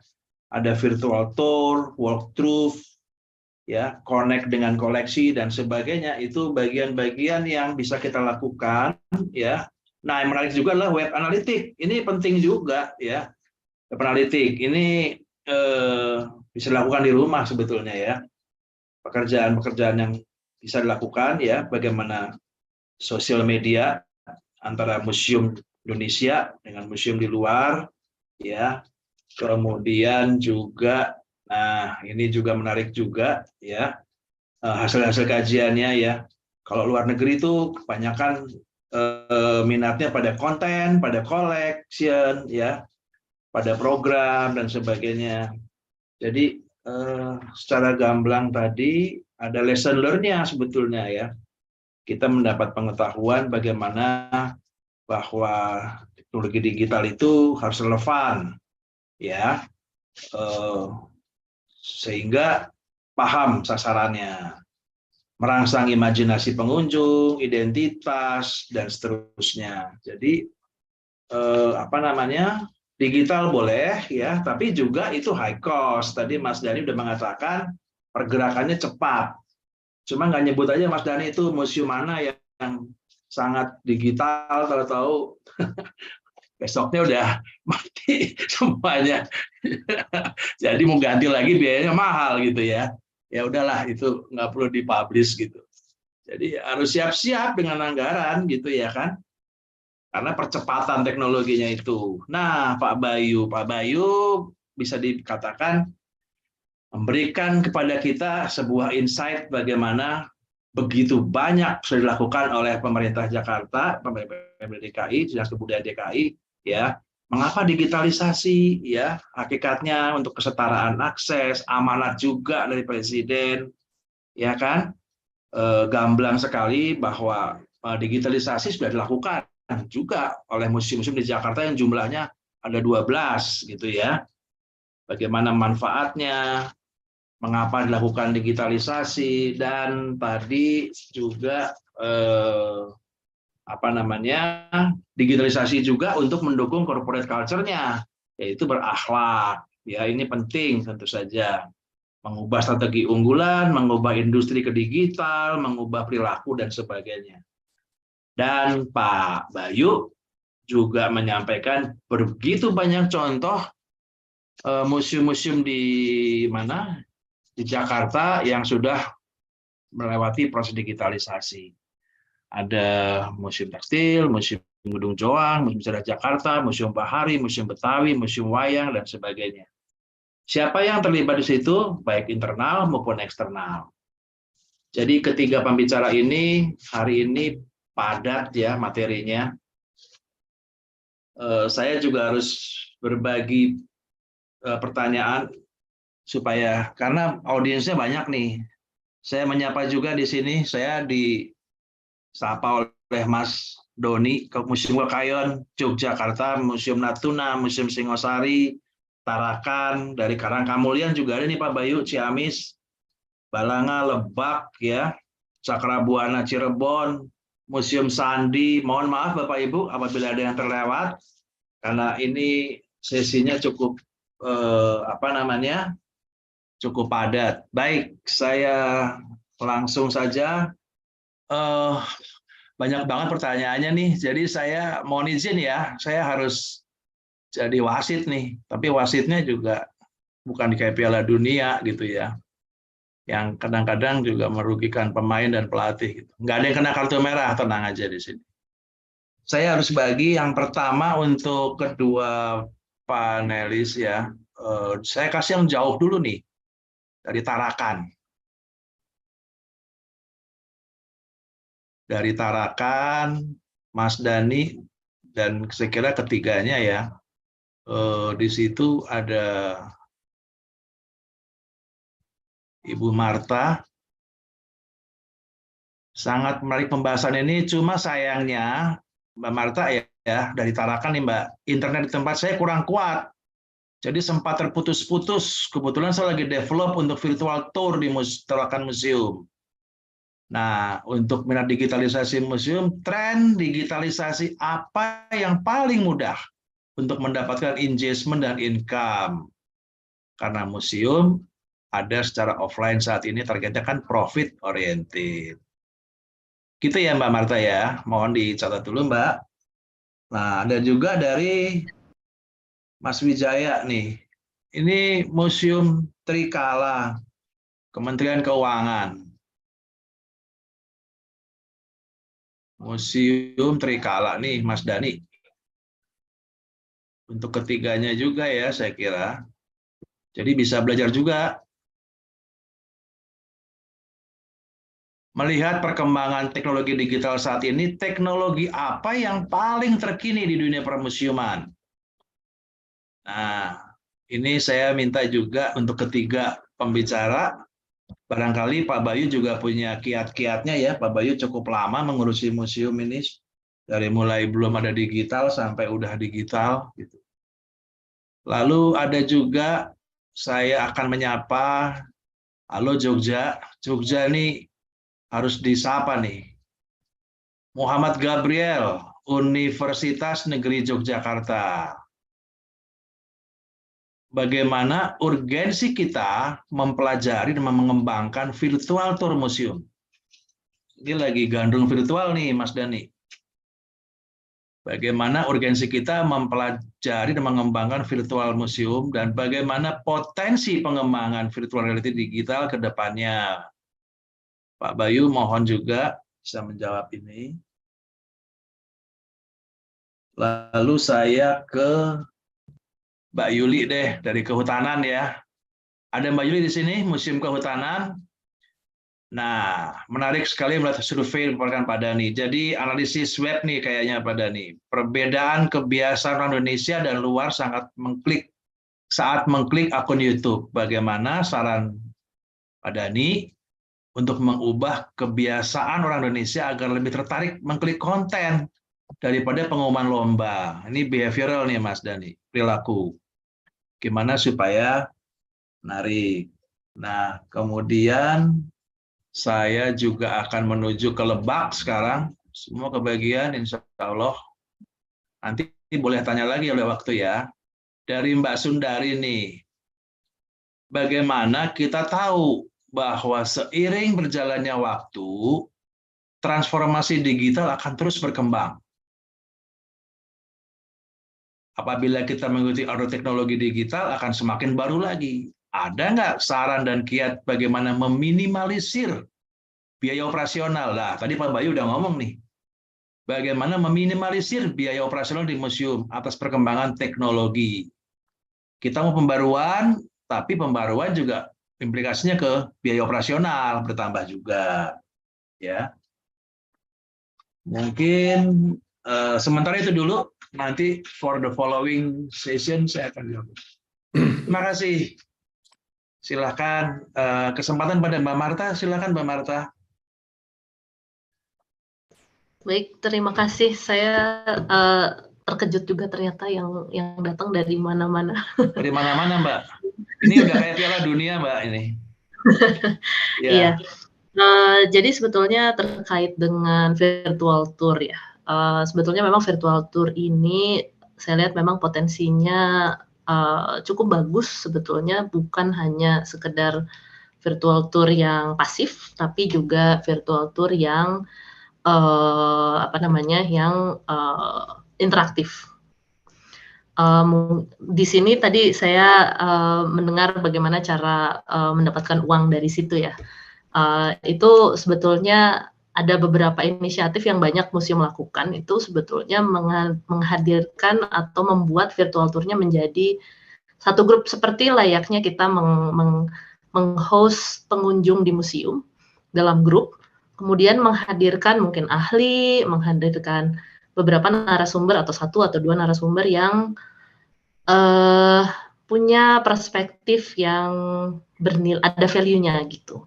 Nah, itu mungkin bisa juga jadi sebuah program, ini bisa diaplikasikan oleh siapa saja, dan dibuat berbayar. Sebetulnya nilainya kan nggak harus besar ya, tapi bahwa ada nilai apresiasi lah di situ, bahwa untuk narasumbernya, untuk prosesnya sendiri, itu bisa ditawarkan ke misalnya ke sekolah, bisa ditawarkan ke corporate, bisa ditawarkan ke market yang mungkin sebelumnya belum kepikir gitu. Tapi sebenarnya sama aja kok, kayak kita nge-host bikin tour khusus kunjungan grup, itu bisa diaplikasikan gitu. Jadi misalnya untuk 100 orang dari sekolah di luar pulau mana gitu, itu bisa jadi sesuatu yang menarik karena virtual tour-nya dikemas khusus untuk pengunjung tertentu. Itu terkait virtual tour ya. Saya bisa nyambung jawab ke yang kedua, mungkin yang dari Kementerian Keuangan mengenai teknologi terkini. Kalau ngomongin teknologi terkini, memang yang paling lagi rame sekarang kan soal metaverse dan lain-lain ya. Tapi yang terkini itu nggak selalu melulu harus diikutin lah sebenarnya. Sesuaikan aja dengan apa yang dibutuhkan, bagaimana untuk mengengage kepada pengunjung lewat platform apa yang terbaik. Ini saya coba ingatkan lagi juga ke teman-teman semua. platform apa yang terbaik untuk menyampaikan pesan dari museumnya gitu.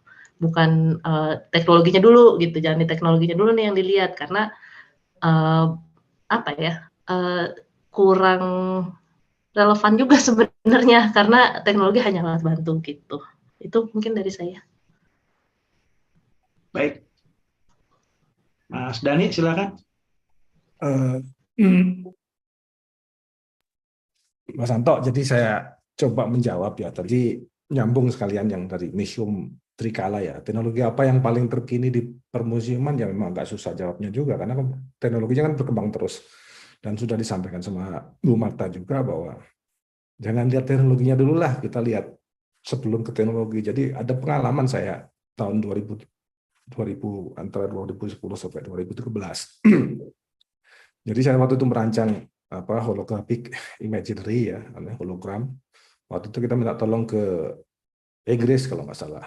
Waktu diminta biayanya memang besar hologram itu, waktu itu kan 6 kali 4 meter gitu. Begitu kita tanya ke Inggris yang bikin, waktu itu Indonesia belum populer memang. Ternyata mintanya 250.000 pound sterling gitu untuk instalasinya gitu kan. Nah, saya memang menyarankan waktu itu kenapa harus pakai hologram gitu kan. Pesannya apa sih yang mau disampaikan gitu kan? Nggak ada cara lain untuk menyampaikan pesan itu kan gitu kan? Karena mahal sekali ya. Nggak cuma sekali dua kali, juga ada juga salah satu museum lah besar juga gitu kan. Minta tolong, Pak saya pengen LED yang paling canggih gitu kan. Pernah itu pertama kali mintanya itu dulu gitu kan. Ya saya cuma jawab, kenapa harus LED yang paling canggih yang masih mahal sekali gitu kan? Kalau barang baru kan pasti paling mahal tuh. Kenapa nggak pakai alat ini? Tapi ya kadang-kadang kita juga nggak bisa nolak. Maksudnya lebih baik nggak usah gitu kan kalau saya. Karena harus itu Pak, karena harus kita harus yang pertama kan gitu. Agak susah memang, disering saya. Jadi teknologi yang terkini tadi udah dijawab sama Bu Marta juga ya, memang yang sekarang lagi giat dilakukan oleh museum-museum di luar lah terutama, memang dia larinya banyak ke online ya, pakai VR gitu kan. Tapi ya banyak tuh advantage-nya jelas, keuntungannya banyak. Tapi tantangannya juga banyak. Jadi sudah ada yang melakukan tuh pakai VR gitu kan. Tapi problemnya apa? Ternyata headset-nya itu baru dipakai berapa bulan sudah pada rusak gitu kan. Jadi cost-nya tinggi sekali gitu kan. Akhirnya mereka take down itu fasilitas itu gitu kan. Nah, itulah jadi banyaklah AR juga bisa gitu kan, tapi yang paling lagi gencar ya itu. Tapi memang larinya sekarang banyak ke online bukan karena masalah pandemi. Kalau di Eropa Amerika kan sudah lama online gitu. Tapi dia memang pengen menjangkau lebih luas gitu kan. Belum tentu semua orang bisa datang ke museum ya. Mungkin karena dia memang secara fisiknya nggak bisa datang, atau secara nggak bisa traveling karena mungkin nggak cukup untuk datang ke sana. Padahal museum itu untuk semua orang. Makanya kan akses ke online exhibition itu sekarang menjadi utama gitu kan. Nah, dan mungkin relatif biayanya lebih murah lah ya dibanding kita bangun yang onsite gitu. Cuman yang perlu diingat bahwa kita harus memarketing juga nih, mungkin Pak Anto nih. Jadi marketingnya harus bagus. Kalau enggak, orang gimana masuk ke websitenya kalau nggak ada marketing yang bagus kan? Sama aja nggak ada promosi ya. Mau website sebagus apapun, kalau dia nggak ada yang masuk sama saja kan gitu kan. Nah itu. Kemudian yang pertanyaan urgensi kita mengembangkan virtual tour di museum misalnya. Ya kembali lagi ke kita sih, artinya ke museum. Jadi targetnya apa dengan virtual museum? Saya kan tadi udah melihat virtual museum misalnya. Virtual museumnya itu virtual tour misalnya. Saya menyebutnya virtual museum, ada virtual tour, ada yang collection online, dan kalau dia diintegrasikan dengan baik ya memang menarik juga gitu kan. Memang tapi budaya kita ya, nanti mungkin Pak Anto bisa menambahkan, karena memang internet yang pakai kita banyak lah. Kalau kita bicara YouTube, banyak sekali. Tapi kan yang dilihat ya pasti yang seru-seru. Jadi kalau saya mungkin setahun lalu saya pernah menganalisa YouTube ya, yang penontonnya sampai ratus juta gitu kan. Beda di Indonesia tuh lebih banyak misalnya kayak YouTuber tuh kan ceritanya tentang apartemen dan sebagainya, tentang cerita. Nah di Eropa agak beda memang, mereka banyak diedukasi juga gitu. Misalnya di Jerman tuh nomor 1 yang tentang kids gitu kan. Di Malaysia pun juga udah banyak yang tentang masalah anak-anak. Nah, kita tuh masih banyak yang hiburan atau yang apa lagi happening gitu kan itu. Nah, itu kuncinya memang harus bareng-bareng nih, artinya nggak bisa jalan sendiri gitu kan, makanya harus perlu kerjasama. Pendidikan dasar dan sebagainya itu harus ikut juga mendukung di situ. Jadi yang penting-penting mana yang tidak penting. Kalau cuma rame mah gampang kan, makanya kan banyak sekali kan penontonnya banyak, tapi kalau begitu kita lihat isinya ya nggak ada apa-apanya gitu. Nah itu yang jadi virtual tour ya sebenarnya virtual tour kalau walkthrough dan apa semacam informasi koleksi sih sebenarnya nggak terlalu apa ya mahal lah, tapi bisa kerjasama sama misalnya dengan Google Arts lah. Itu kan standar kalau di luar negeri itu museum-museum rata pakai Google Arts, nggak perlu kita ke apa pihak ketiga gitu kan ya, dan lebih terpercaya lah. Dia kan kalau kita bicara Google kan nggak mungkin dia server sekian detik aja mereka udah langsung bertindak gitu. Tapi kalau di provider kadang-kadang down 3 hari 4 hari ya nggak bisa apa-apa gitu kan. Tuh. Kemudian pertanyaan lagi dari apa saran mengubah kebiasaan orang untuk memilih lebih ke konten. Nah ini tadi juga menjawab sekalian sih. Jadi memang perlu edukasi ya. Jadi memang PR kita berat lah. Artinya memang masyarakat kita memang kalau lihat dari traffic internet, misalnya di kantor saya aja, 2 orang kalau pas istirahat sibuk gitu kan. Tapi yang dilihat YouTube-nya apa kan gitu kan, atau yang diakses websitenya apa gitu kan, itu yang harus kita arahkan juga gitu. Itu di pendidikan dasar menurut saya sih. Jadi memang beda apa secara budaya yang masih beda. Jadi memang perlu nggak bisa jalan sendiri lah kalau mengubah kebiasaan akses internet itu memang kalau kemarin kalau biasanya kan banyak orang presentasi terutama yang misalnya yang teman-teman yang menawarkan teknologi canggih kan biasanya dia dasarnya dari internet dulu nih, pengguna internet sekian di Indonesia itu hebat sekali gitu, tapi kan ya nggak ke sana sebenarnya gitu. Nah kemudian yang dengan cepatnya perkembangan teknologi apa yang dipilih gitu kan. Jadi kalau saya boleh share gitu ya, yang tadi saya balik lagi ke apa yang sebentar yang presentasi tadi sebentar. Jadi memang tadi saya sampaikan bahwa di masing-masing udah kelihatan belum gambarnya, Pak? Belum. Pak belum ya? Belum. Ya. Sudah ya. Sudah. Nah, jadi kan sebenarnya tadi ada beberapa sebentar. Nah ini kan. Jadi mereka kan sudah melakukan evaluasi itu apa-apa yang dipakainya gitu kan. Itu dari yang high cost ada yang low cost juga. Jadi kalau kita bicara audio guide misalnya, kenapa Met Museum Amerika itu udah makainya lama kan 50 tahun yang lalu kan. Dan tetap aja kan dia dipakai sampai hari ini juga maksimal gitu. Cuman bedanya cuman masalah di teknologinya aja kan, teknologi yang berkembang dulu misalnya setelah masuk dikasih headset, dikasih apa kayak Walkman atau apalah dulu terus ganti iPod. Begitu iPod keluar ganti iPod, tapi kontennya ya itu gitu loh, tentang informasi di dalamnya. Yang terakhir sekarang sudah pakai misalnya dia sudah detect lokasi, jadi otomatis kalau kita datang ke situ suaranya ngikutin, nggak usah kita pencet nomor berapa misalnya gitu kan. Nah itu kan masalah perubahan teknologinya, tapi konten tetap gitu kan, bahasa informasinya tetap gitu kan. Nah itu yang mesti kita lihat. Jadi nggak semuanya harus mahal, tapi tadi balik lagi, makanya kenapa perlu perencanaan implementasi itu tadi masuknya ke museum exhibition strategi maupun policy-nya gitu kan. Nah itu yang harus kita lakukan. Jadi jangan alatnya dulu, tapi tadi dan mungkin juga perlu diingat ya dengan kondisi permusiuman di Indonesia. Saya sering ke museum daerah juga. Jadi memang harus pandai gitu ya. Karena kita tuh kayak lompat gitu kalau kita lihat museum kita tuh.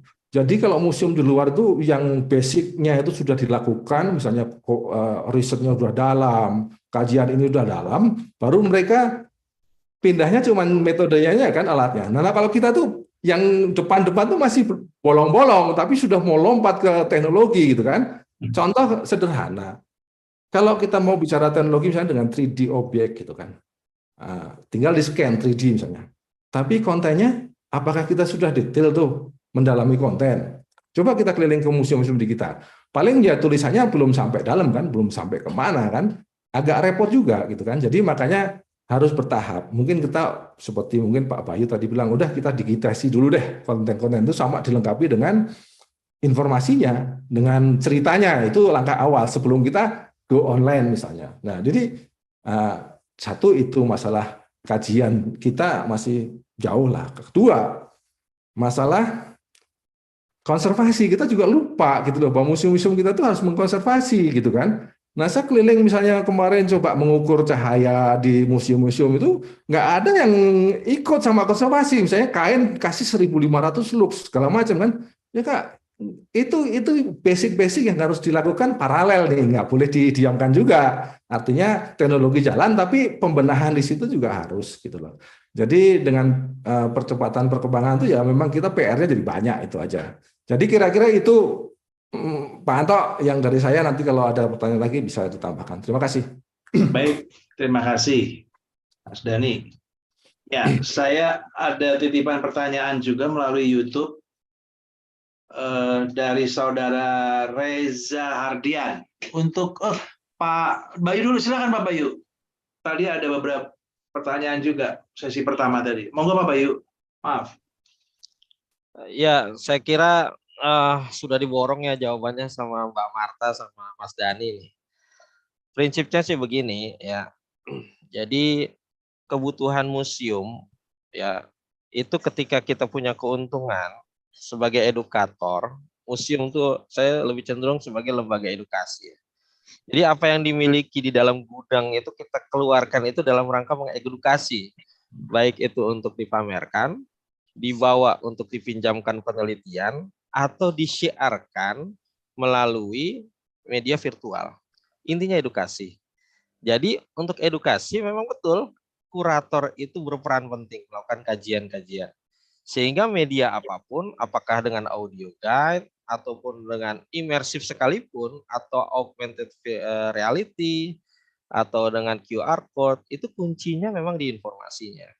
Karena tanpa informasi, itu tidak ada gunanya juga itu semua media itu. Tidak ada yang ingin ditampilkan karena semuanya ya sama saja.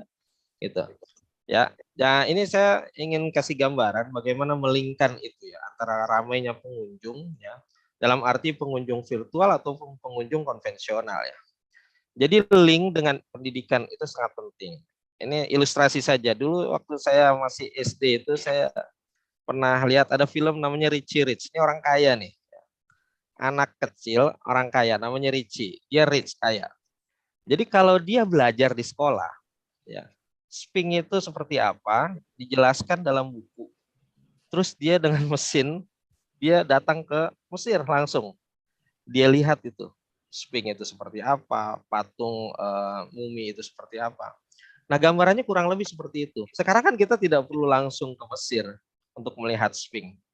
Ya kalau kita ibaratnya kalau orang-orang di seluruh dunia sekarang itu belajar tentang Indonesia, pasti mereka akan mencari tahu tentang Indonesia. Dan mereka nggak perlu datang ke Indonesia ketika kita sudah menginformasikan patung ini, arca ini, dan sebagainya. Termasuk mobil Pak Karno itu terkenal loh di seluruh dunia. Tapi bagaimana memorabilia Pak Karno, mobilnya, atau kursinya, dan sebagainya, itu bisa bercerita lebih banyak tentang Pak Karno, dan itu mengedukasi ke seluruh dunia. Ya, saya lihat ada Jalan Soekarno itu di Jeddah ya atau di Saudi Arabia. Terus di Casablanca juga dia terkenal, di Rusia juga terkenal, dan itu kita punya koleksinya itu. Maksud saya di Jakarta ini banyak sekali gitu koleksi-koleksinya Pak Karno. Pak Hatta juga demikian, Pak Syahrir. Nah, ketika kita mau mengkomunikasikan itu berarti kita sudah menyampaikan pesan bahwa ini orang besar dan dunia di belahan lain itu tahu. Nah, terkait dengan apakah itu bisa diuangkan atau tidak, itu kembali lagi kepada manajemen promosi kita. Jadi kalau promosinya memang kalau Anda mau datang tur secara virtual bayar, itu di kita juga sudah ada. Maksud saya di DKI Jakarta ini sudah ada museum yang melakukan itu. Ya, museum listrik misalnya itu melakukan manajemen seperti itu. Dikelola grup-grup sekolah 50, 100, 200 orang itu dikelola seperti itu dan guided ya dengan Zoom itu guided. Dan mereka seperti benar-benar ke museum. Kurang lebih seperti itu. Kalau kurang puas ya datang gitu. Tapi biayanya sama dan itu running gitu ya. Dan itu bisa eksis, bisa hidup gitu ya. Nah, yang lebih penting lagi adalah tadi kembali ke Rich itu adalah bagaimana koneksitas antara dunia pendidikan ya dengan barang pendidikan nih berarti gitu. Lembaga edukasi dengan yang memiliki koleksi edukasi dipertemukan.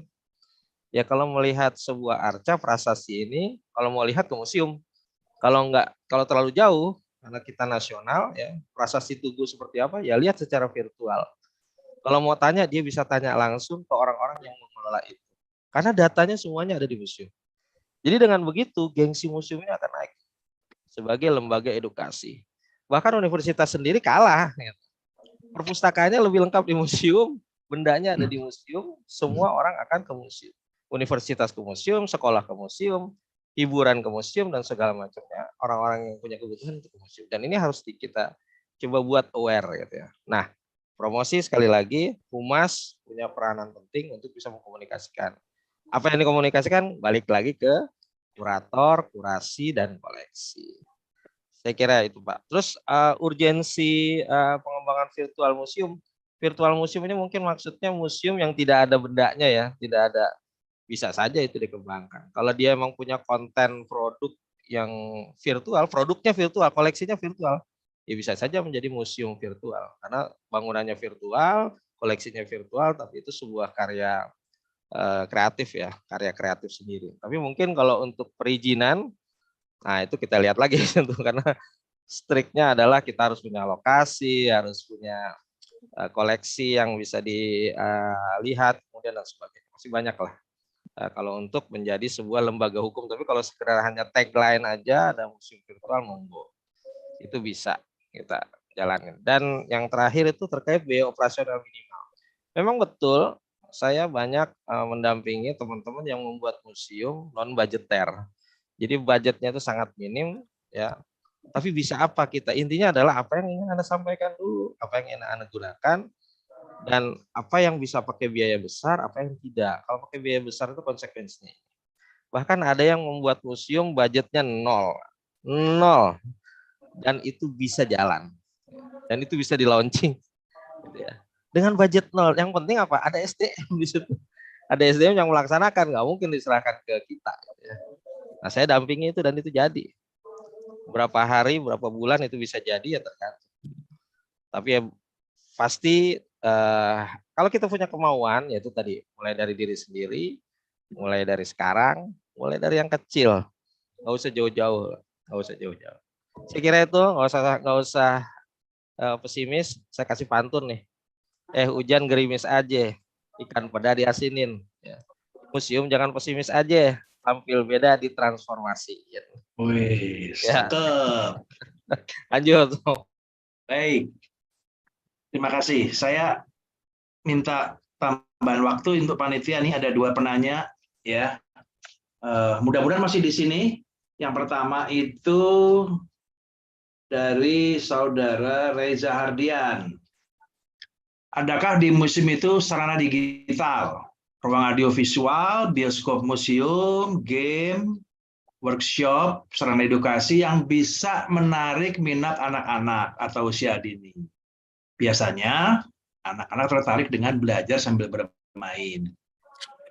Itu dari Mas Reza Hardian melalui YouTube.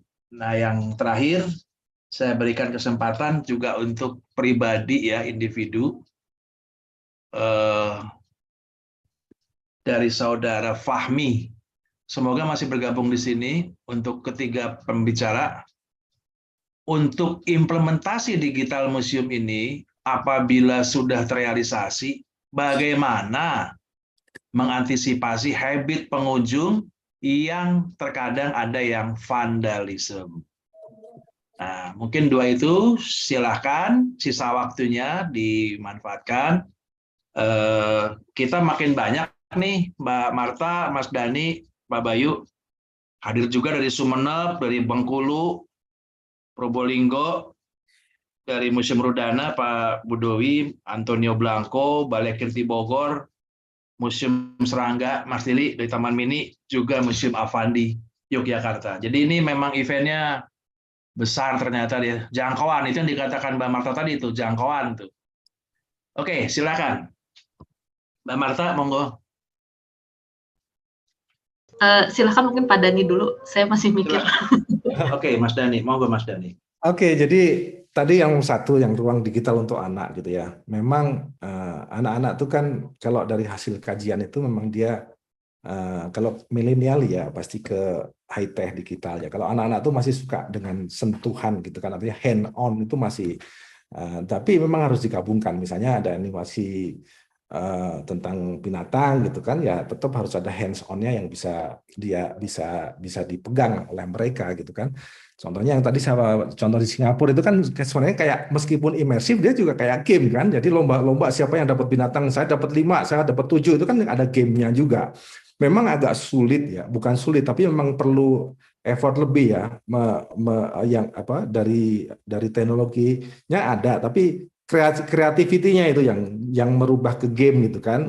Bagaimana dengan game itu tapi ada pesan sama makna tersampaikan, itu kan butuh kreativitas yang memang betul-betul dikaji oleh banyak orang. Jadi maka saran saya sih ya, memang museum itu nggak bisa sendiri, nggak merasa museum itu paling bisa juga. Artinya kan itu multidisiplin ilmu gitu kan. Kalau di luar tuh kalau mau bikin konten aja mungkin ratusan orang kan untuk bikin satu pameran saja gitu kan. Nah di kita kadang-kadang kan mungkin SDM-nya terbatas, jadi kurang di pendalamannya. Makanya perlu koordinasi ini, kerjasama nih antar museum tuh, masing-masing saya punya kelebihan apa yang museum sini itu saling sharing gitu. Nah itu nanti yang akan semakin membuat kita maju gitu kan, sharing.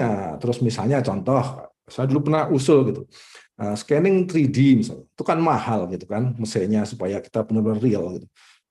Kenapa nggak satu instansi misalnya atau museum punya gitu kan? Nah nanti yang lain bisa share dengan misalnya dengan biaya yang tidak terlalu mahal atau apa.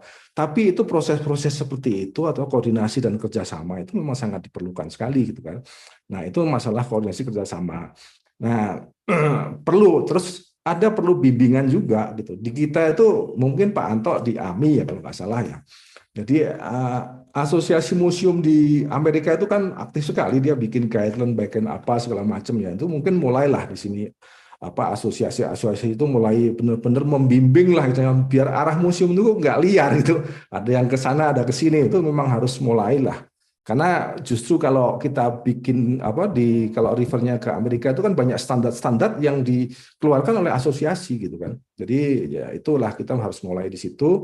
Kemudian yang pertanyaan kedua tadi implementasi digital museum ya. Ini maksudnya gimana Pak Anto ya? Ya, bagaimana kalau ada yang vandalisme gitu. Nah, memang itu yang mengubah perilaku. Ya, memang agak susah Pak, karena contoh gini aja. Teknologi itu sendiri sudah fragile gitu, artinya nggak usah ada vandal aja. Kalau misalnya kita bicara projection lah, itu rubah dikit aja sudut proyektornya sudah nggak bagus gitu loh maksud saya. Itu dari sisi jadi dan memang itu harus ada edukasi di pengunjung, juga edukasi di pembuat gitu maksud saya. Saya sering lihat contohnya misalnya pasang TV kabelnya di luar gitu kan. Jadi kalau mau divandal kan tinggal dicopot aja. Harusnya kan dia mikirin bahwa itu nggak bisa disentuh.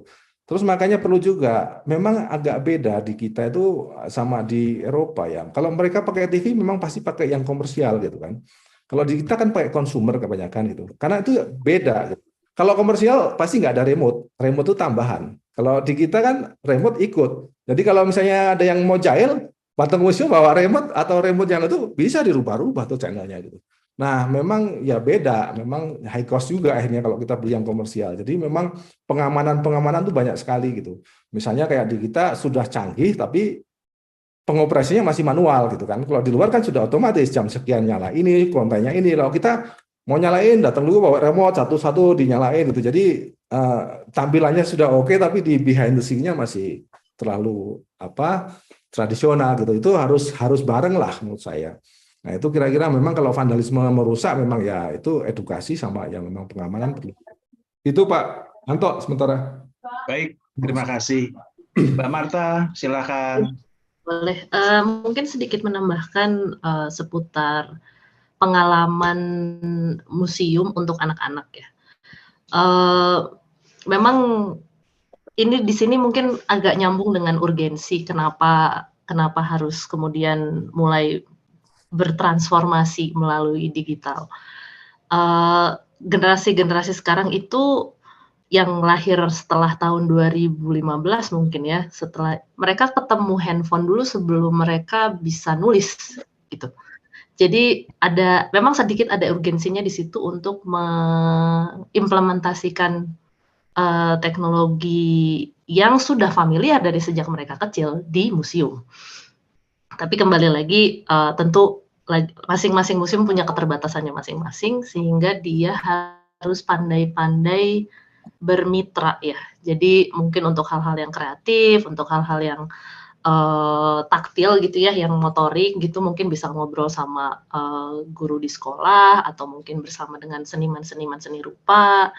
Jadi memang harus banyak bergaul ya, jatuh-jatuhnya gitu. Akhir-akhirnya tuh harus banyak bergaul lah museum dengan berbagai komunitas, sehingga museumnya juga kemudian menjadi hidup gitu, bukan menjadi ruangan saja gitu. Mau teknologinya keren kalau nggak ada interaksi yang hidup dengan komunitas di sekitarnya, sayang juga gitu. Storyteller, saya yakin pasti di komunitas sekitar museumnya ada yang pandai bercerita gitu, yang kayak gitu-gitu. Jadi dihidupkan lewat itu.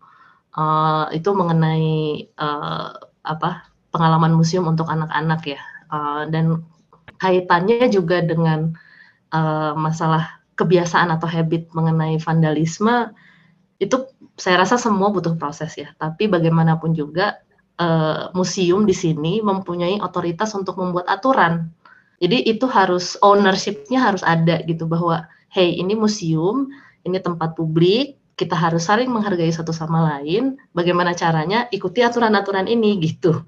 Jadi ini kan bukan museum ini bukan misalnya tampilan di TV tersebut bukan cuma untuk Anda saja, tapi juga untuk yang lain gitu. Jadi ada kesadaran-kesadaran yang emang butuh waktu, tapi si ownership ini loh sebagai museum, sebagai otoritas untuk mengatur dan juga mencerdaskan kehidupan bangsa mungkin ya, bisa dibilang seperti itu gitu.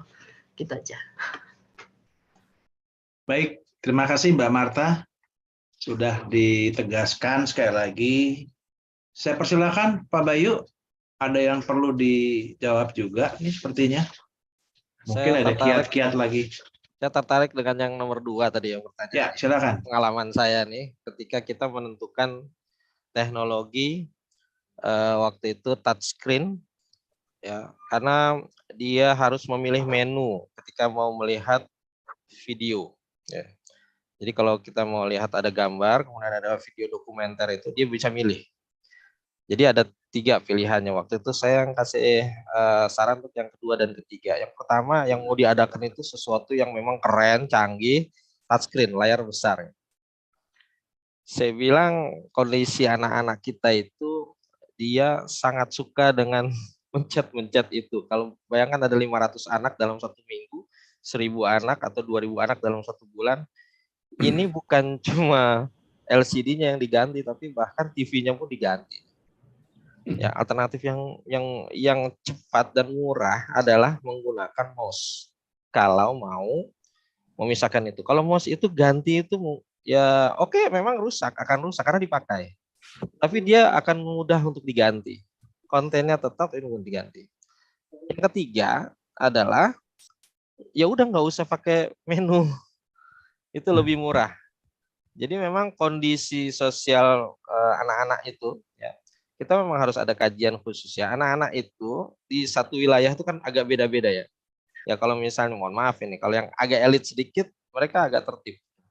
Dan kadang-kadang mereka hanya melihat saja satu anak yang mencet-mencet, yang lain tidak. Tapi ada juga yang semua pengen mencet, akhirnya jadi berebut dan rusak.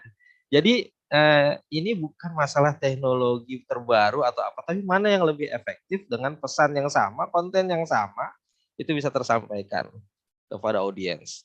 Dan sekali lagi masalah budget itu sebenarnya kan relatif. Jadi jangan sampai seperti ini, kita punya pameo ya, atau punya peribahasa biar tekor asal kesohor. Ini yang repot. Karena ketika sudah rusak, maka museum itu tidak bisa memberikan informasi lagi gitu. Dan itu rugi gitu ya. Karena informasinya ada di situ dan itu yang informasinya yang keren, bukan TV-nya. Saya kira itu. Terima kasih. Baik, terima kasih Pak Bayu ya. Ya, mengingat waktu juga, ini kita udah injury time sebetulnya nih.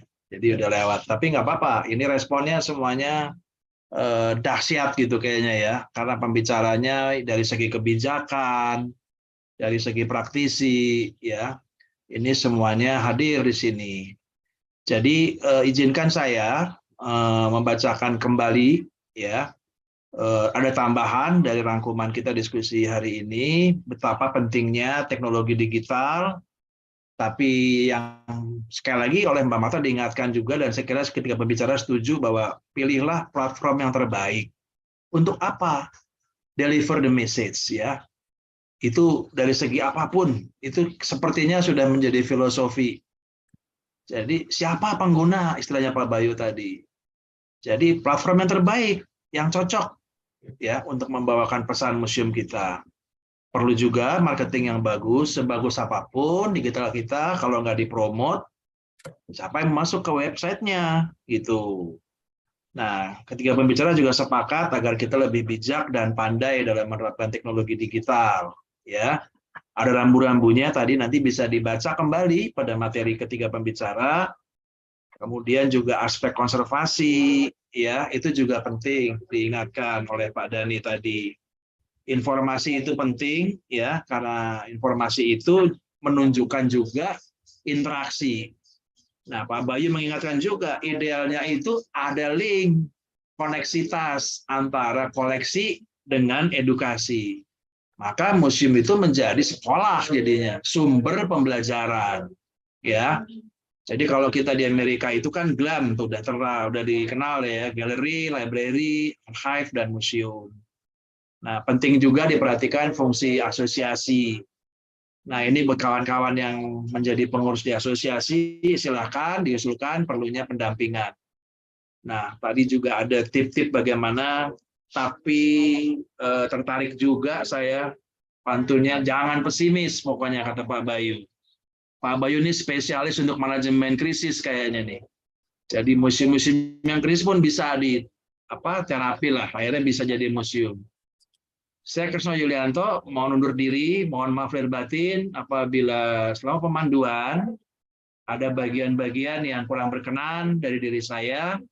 Sampai jumpa lagi di event-event yang berikut yang lebih menarik dan inovatif. Dan sampai jumpa, boleh juga kita kasih aplaus untuk para pembicara, ketiga pembicara ini. Terima kasih Mbak Marta, Mas Dhani, Pak Bayu, sukses selalu. Sampai jumpa lagi. Saya kembalikan ke Mbak Riri. Mbak Riri selaku MC. Mana Mbak Riri nih? Ya, baik, terima kasih Bapak Anto. Ya. Terima kasih juga saya ucapkan kepada ketiga narasumber, Ibu Marta, Bapak Dhani, dan Bapak Bayu. Semoga apa yang telah disampaikan oleh ketiga narasumber dan moderator kita dapat bermanfaat dan menambah wawasan serta pengetahuan bagi kita semua. Saya izin mengingatkan kembali kepada Bapak Ibu peserta webinar yang belum mengisi daftar hadir, dipersilahkan untuk mengisi form yang sudah tersedia di kolom chat. Baik, Bapak Ibu, selanjutnya akan dilakukan sesi dokumentasi atau foto bersama. Mungkin bisa dibuka kameranya dan memberikan senyum terbaiknya, Bapak Ibu. Untuk foto akan saya pandu dimulai dari halaman pertama, akan saya hitung 1, 2, 3. Lalu selanjutnya ke halaman 2. 1, 2, 3. Selanjutnya ke halaman 3. 1, 2, 3. Halaman 4. 1, 2, 3. Halaman 5. 1, 2, 3. Halaman 6. 1, 2, 3. Halaman 7, 1, 2, 3. Halaman 8, 1, 2, 3. Halaman 9, 1, 2, 3. Halaman 10, 1, 2, 3. Halaman 11, 1, 2, 3. Dan yang terakhir halaman 12. 1, 2, 3. Baik, Bapak Ibu peserta yang berbahagia, sampailah kita di penghujung acara. Mudah-mudahan acara ini dapat memberikan manfaat bagi kita semua. Saya ucapkan banyak terima kasih khususnya kepada penyelenggara Dinas Kebudayaan Provinsi DKI Jakarta, para narasumber dan moderator, serta para peserta yang luar biasa yang telah mengikuti acara hingga akhir siang ini. Saya, Syafrina Fauzia, selaku pembawa acara, mengucapkan mohon maaf yang sebesar-besarnya jika ada kata-kata yang kurang berkenan di hati Bapak Ibu sekalian. Untuk menutup acara ini, izinkan saya kembali untuk berpantun. Niat hati belanja bantal. Ternyata yang dibeli baju. Yuk dukung transformasi digital biar museum kita makin maju. Wassalamualaikum warahmatullahi wabarakatuh. Waalaikumsalam.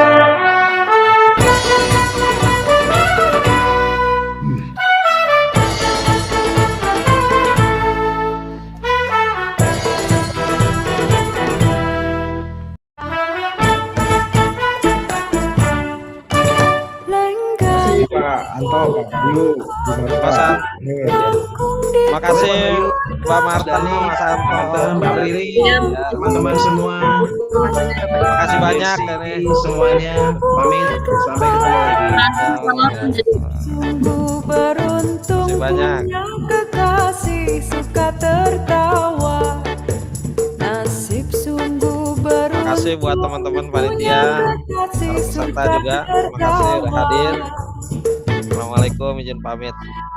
La la la la la la la la. Laju laju perahu laju. Jiwa manis indung disayang. La la la la la la la la. Oh. Laju sekali ke Surabaya. Belenong di pinggir kali, dengar keroncong senang sekali. Belenong di pinggir kali, dengar keroncong senang sekali. Surilang jot-jotan, dua semangka makanan raja. Buah kenari keras kulitnya. Sayang disayang, bertemu muka tidak sengaja, aduh sayang. Sayang, aduh sayang, kalau dicari susah dapatnya. Surilang jot-jotan, di sana gunung, di sini gunung, di tengah-tengah bunga melati. Sayang disayang, di sana bingung, di sini bingung, aduh sayang. Sayang, aduh sayang, karena tergoda si jantung hati. Surilang jot-jotan.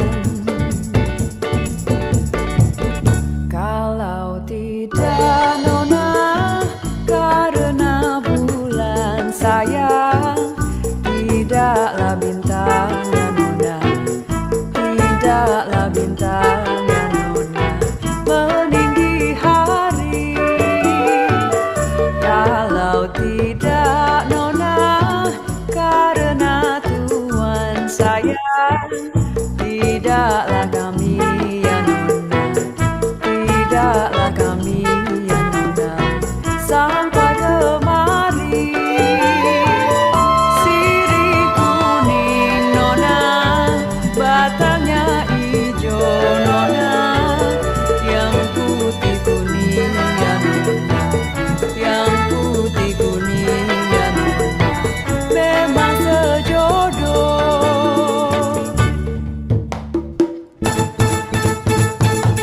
Kicir-kicir ini lagunya, lagu lama ya Tuhan dari Jakarta. Saya menyanyi ya Tuhan memang sengaja untuk menghibur hati nan duka. Burung dara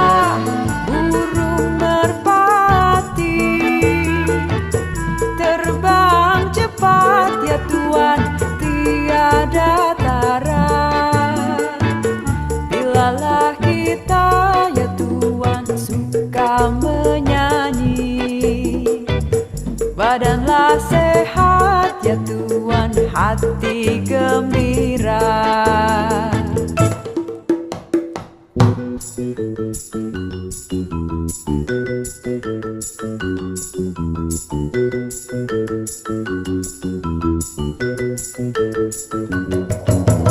Nangis